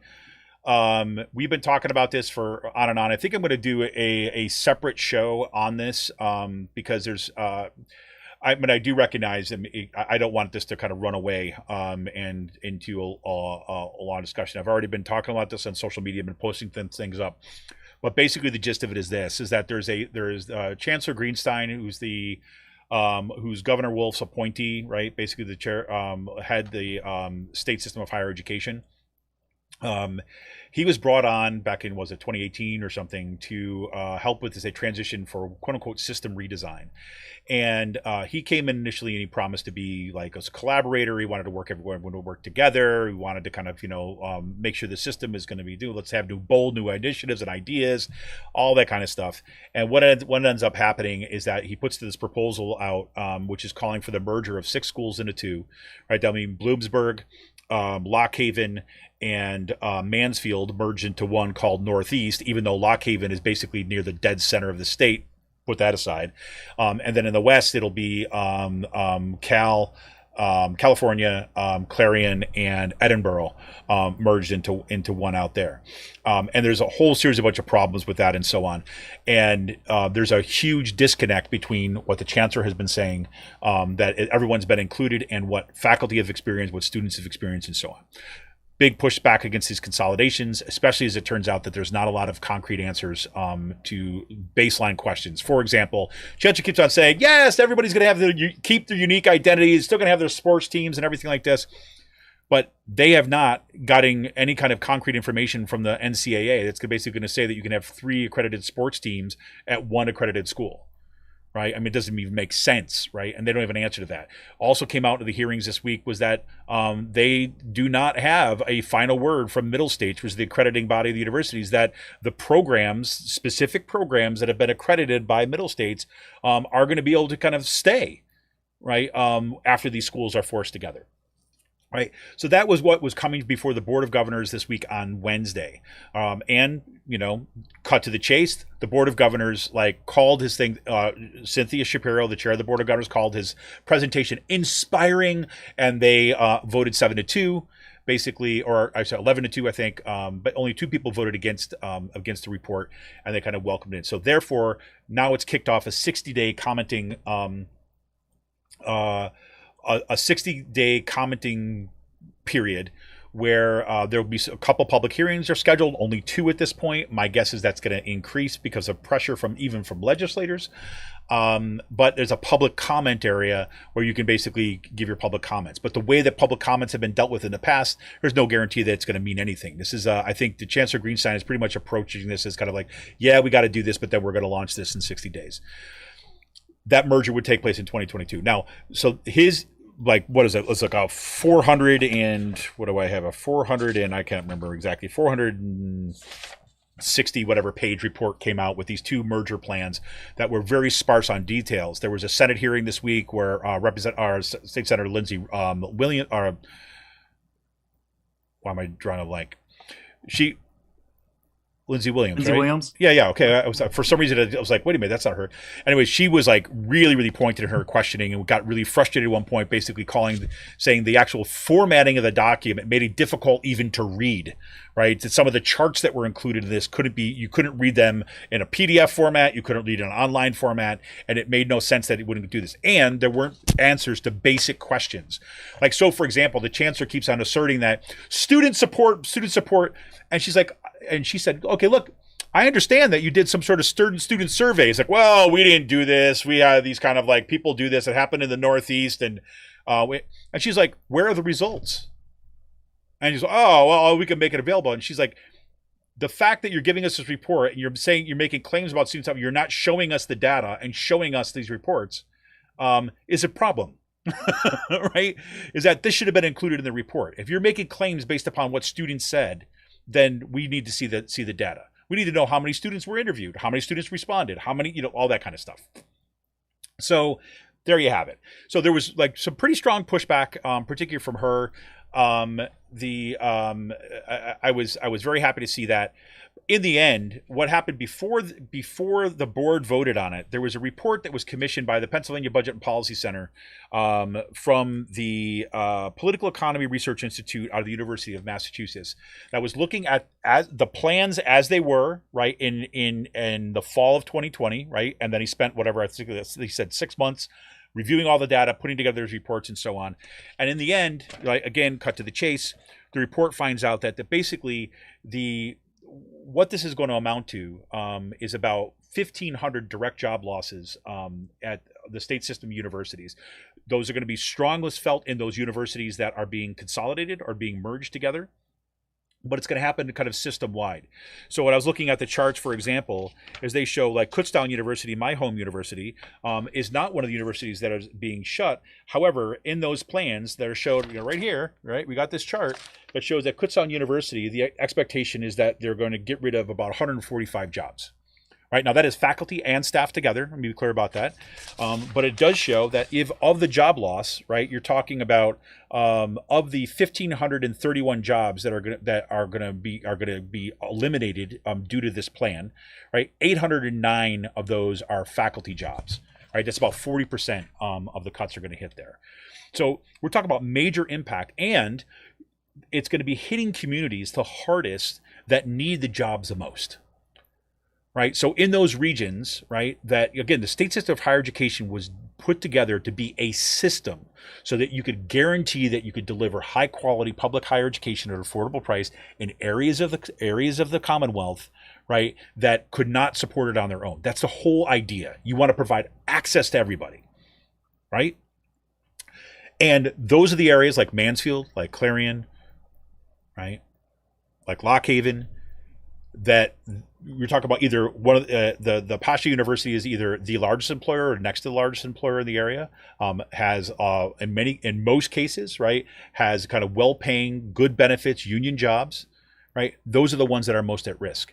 And so in addition to those 1,500 plus jobs that are going to be eliminated directly from these cuts, right, in this report, it kind of calculates it out that you're basically talking about a total loss of jobs to the Commonwealth of 2,263.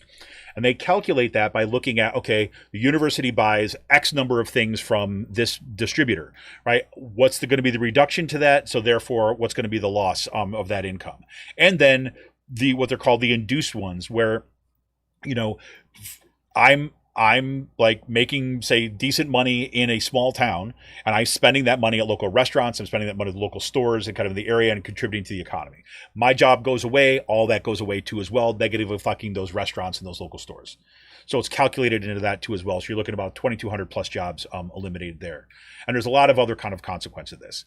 So we're in a 60-day period right now of comment, and the organizing is just starting to kick up on this. So you're going to hear a lot more about from me in this in the coming weeks. Like I said, I'm going to set aside and do some special shows that are specifically devoted to this, because I don't want this show, our regular Friday News Roundup, to become just dominated by this. Obviously, I'll be doing updates here, but we'll be bringing some other folks to talk about some detail. I would strongly recommend checking out the show that I did with ABSCUF President Jamie Martin and Out to Coop Live this past Monday. That's on our regular podcast feed. You can find it on our YouTube page too as well. But in the end of the thing, the real question at this point is that people need to be putting some pressure on Governor Tom Wolf, because ultimately Chancellor Greenstein is Tom Wolf's guy. And Governor Wolf, remember ABSCUF, right, the faculty union that I belong to, we were the first out of the gate to support Governor Tom Wolf in his initial run for the governor, over the governorship. And Tom Wolf looks like he has not been very much out there and seems to be perfectly okay with having his legacy being the destruction of Pennsylvania state system of higher education. So there's going to be more information about putting pressure upon Tom Wolf to basically say, you got to reject this plan, and look for more organizing coming up in the weeks to come. Anyways, Sean, anything else for the good of the order in Pennsylvania? No, nothing too much going on. I think I'm pretty good right now. Yeah, exactly. I can imagine what the rest of your day is going to look like now.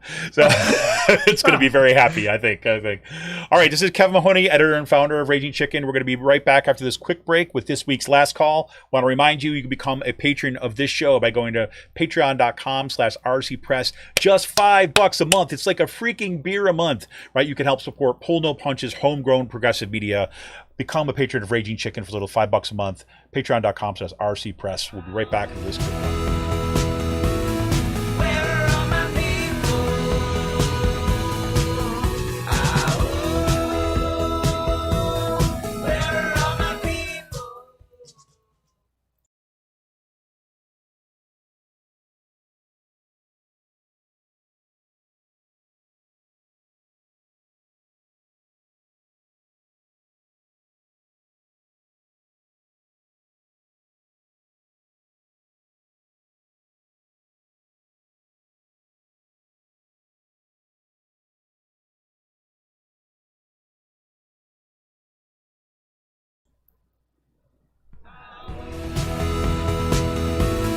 Where are my people?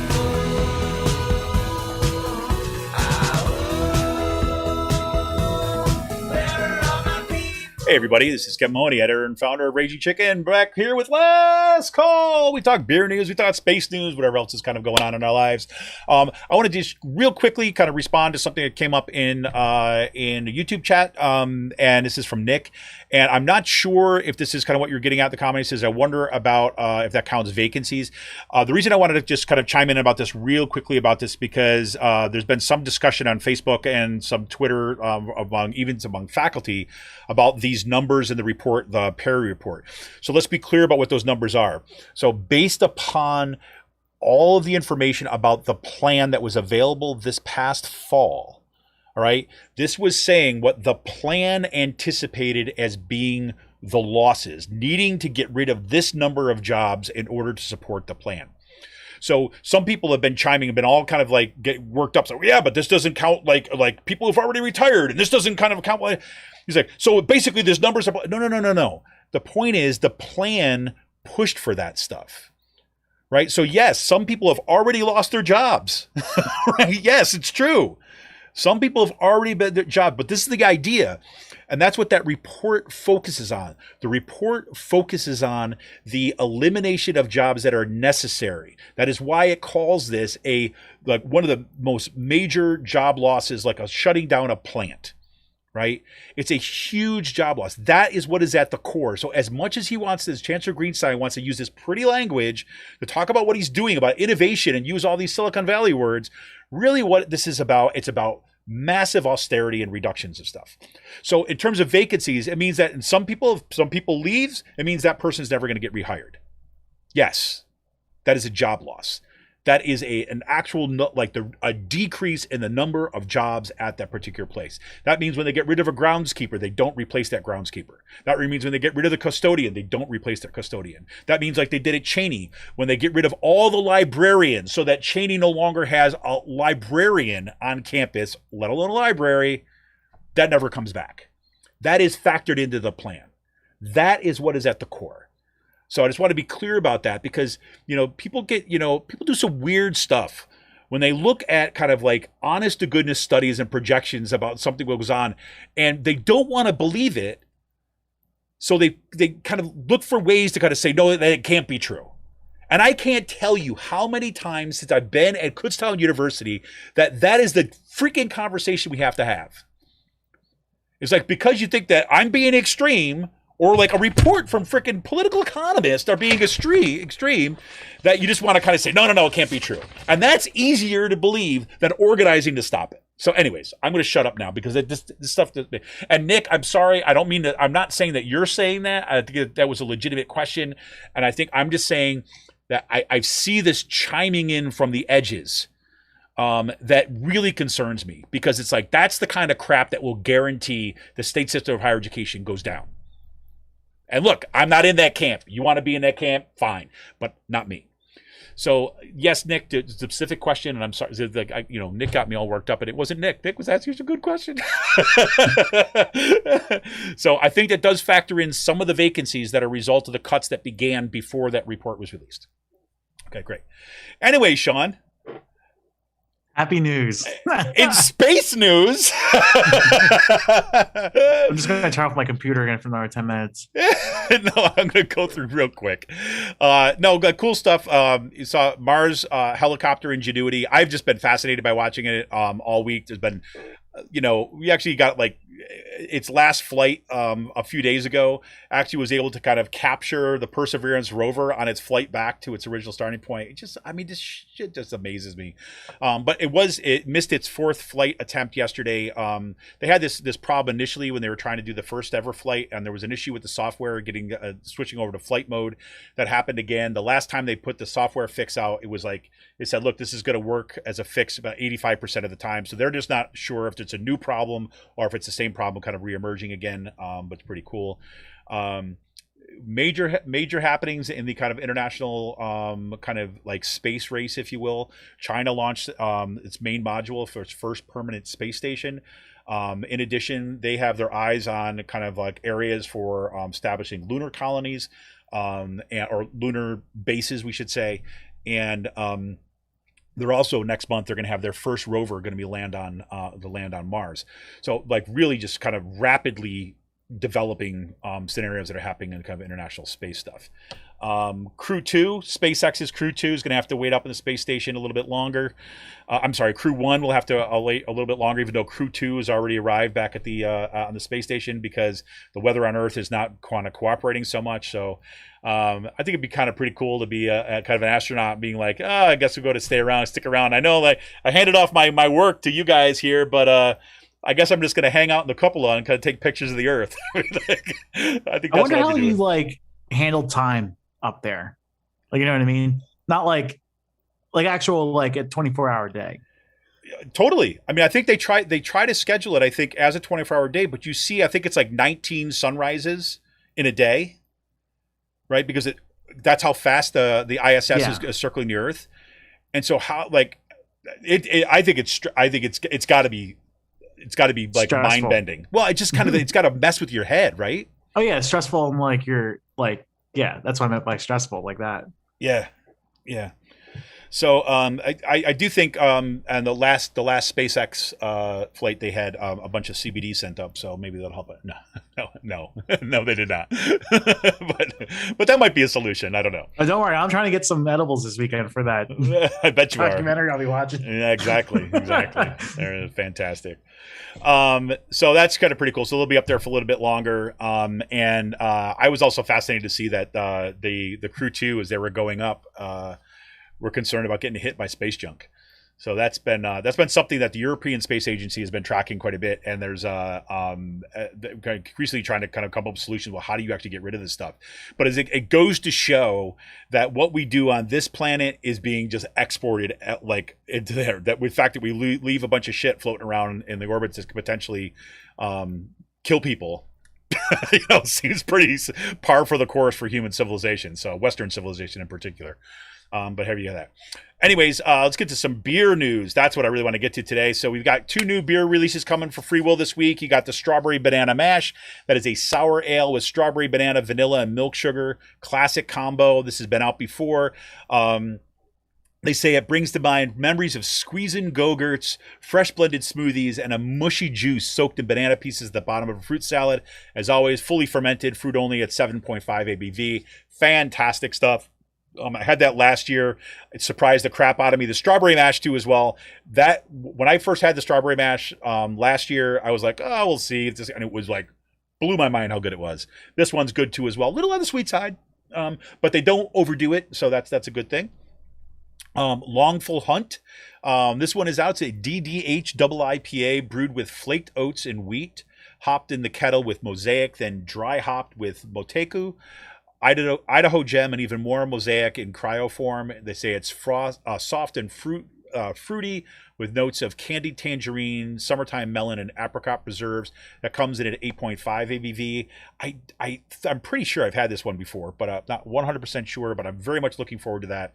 That is out this Saturday too as well. Both of those are available at both locations, but you can pick them up. You can go on at freewillbrewing.store. You can order online. You can have it shipped to you anywhere in the state of Pennsylvania, anywhere in, what was it, Washington, D.C. and Maryland, I think, whatever. But if you come in at $85 or above, it's free shipping right to your house. It's fantastic. Or you can just kind of go online, hit the app, and you can order it and pick it up at the store. I'm not personally ready to go out and be hanging out with a bunch of folks that are drinking in a public place. I'm not there yet. I know Sean is not in the same place as I am on this one, but I'm just being extra cautious. So I think I found my bench bar stool with my name written on it from like March of like 2020. Would you carve your name in a bar stool? You still got your ass prints on it from back then, is what you're saying. I like what Mara put on Facebook or Twitter the other day. She's like, now everything's reopening, am I going to be able to find my hoodie that I left at a bar before the pandemic happened? Oh my God, that's funny. Oh man. Well, and last thing I got too is at Free Will, they started launching these Sunday sessions. It's basically live music at the brewery. Skylar Love kicked off their first show last week, and this Sunday is a guy, I don't know this guy, John Valerio. He's gonna be taking the stage from 1 to 4. You don't need a ticket or anything like this. There's gonna be like 19 beers on tap. They've got wine from Penswood. They got food out there in the food truck by Trey, locally sourced. So if you're looking for something to do, and you're not as kind of like as overly cautious, or maybe as cautious as me, and you want to kind of go do some live music shows, you do there. I'm just curious if it's gonna be outside or inside. I didn't get in further enough. I told you I was gonna look into it, and I didn't. So use the interwebs if you want to go. But that's all I got this week, Sean. Anything else you got going on for the weekend, or kind of fun stuff other than kind of getting ready to stock up for your big documentary weekend? So Matt Brett's in this documentary, and he's sporting a Van Dyke. Man. He's what? Like he's sporting a Van Dyke. Oh, really? Yes. Nice. Nice. So it's just going to be like apparently like the pizza people from Lebanon County are on there, like the sauce guy who got all of his stuff pulled for making transphobic comments. Yeah, this whole entire like I can't wait to watch this. Like it's gonna be fun. Yeah. So well, fantastic. I'm not gonna tell anyone the name of it, but yeah. But I mean yeah, like wait, they're gonna be now everyone's gonna be waiting with bated breath. Well, I mean, like the funny thing is, it's like they're trying to raise like $250,000 for this because that's how much it costs to make this this documentary, according to their website, and they only raised like $6,000 so far. Look, I think you're being. First of all, let's be clear. I think you're being a little fast and loose with the word documentary. I just want to put that out there. Yeah. I'm just in the interest of kind of like, I don't know, like baseline facts. Right, exactly. Right, exactly. I mean, like baby steps, I know, but yeah. So. Oh yeah. By the way, thank you, Shanna, for jumping this in. That is true. I want to be clear. The Sisters of the Night Caucus podcast, right, put out a poll, right, to find out who would be most likely to win the America First, or start an America First caucus in the Pennsylvania legislature, and the winner is that freaking fascist. Yes, Mastriano won the bracket. And Daryl Metcalf won in the House. And Daryl Metcalf won in the House. So, which I think it's bullshit. I want an audit of that vote. Yeah, I'm with you on that. I don't think Daryl Metcalf has it enough together to do that. So, I think he's lazy. That's what I mean. That's not. He's like, he's just like that's what I'm saying. I don't he's think ideologically bent, and maybe like 10 years ago, he's definitely a reactionary. But like, there are now people in the caucus who are fucking further to the right than he is. Or in Harrisburg, and like Borowitz is like definitely like up there, like with the crazy. I was going with Borowitz. I mean, I went with Borowitz as well. Yeah. That was I mean, my. Metcalf is smart enough not to take selfies with neo Nazis. Yeah, and he's lazy, and so that's. I mean, I think those. I mean, those. You put those two things together. I think although I have to say, I wasn't so. Here was my hesitation with the Borowitz call. Is that I thought Borowitz, because she's so like off the rails with the religious stuff.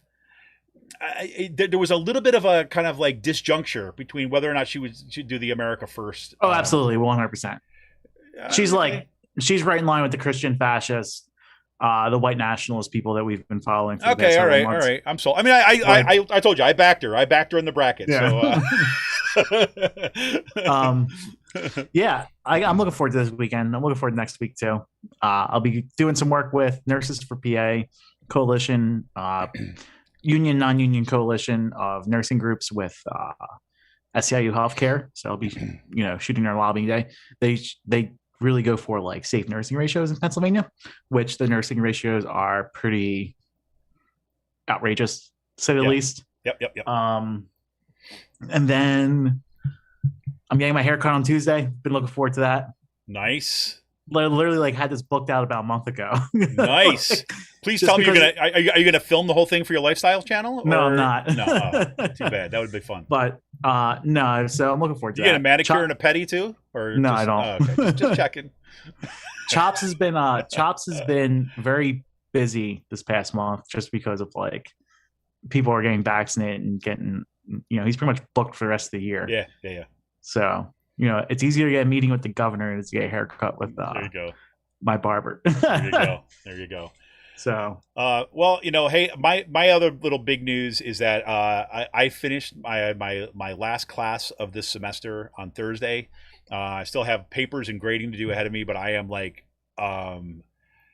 I can't tell you, I felt such a huge sense of relief and partial accomplishment by making it through this academic year in the midst of pandemic. And I know my students look, I've always said this about Kutztown students. I love Kutztown students. They rock the house. They're hard workers. They push through, and you give them half a chance, man, and they go the extra mile all the time. And so, I mean, huge shout out to not just my students, but the students at Kutztown. But I tell you, it feels like I'm so glad that all of this is over, and that I can be off Zoom on a regular basis for now. Having said that, you can look for some changes coming up. So I know I've been teasing this all the time, but here's a couple things that you can expect to happen. So I'm going to be doing some work again back on our website because if anybody been over to ragingchickenpress.org, the content is pretty stale over there. I started putting up our podcast on a weekly basis, or after each show. I haven't done that as much because I'm really, it's just duplicating things in ways that just is not very productive and is actually is not contributing to what I wanted to do. So I'm going to redo the website kind of the next few weeks. And so you're going to look for a little bit more streamlined stuff that's going on there. I've also been kind of talking to a bunch of other folks that are doing podcast work. So I hope to have some kind of like media folks podcast work kind of come on the show, kind of talk a little about this, and ideally looking for ways that we're going to be able to say, kind of build on our network, right? Not kind of like, do something on the, but actually do some kind of mutual aid and kind of like reinforcing for, when major events come up, even things like say, commentary panels and things like this. So we've got kind of our go-to people that we know that will be able to kind of put together panels for kind of a discussion to draw from kind of folks from across the state. So that's kind of like, I've been, happening different levels of conversations around kind of with a bunch of folks on this. So that's really awesome. So look for some of those shows coming up and some more discussion about that. I'm also looking forward to have a regular or semi-regular, so either weekly or bi-weekly, we'll see this regular show on Wednesdays.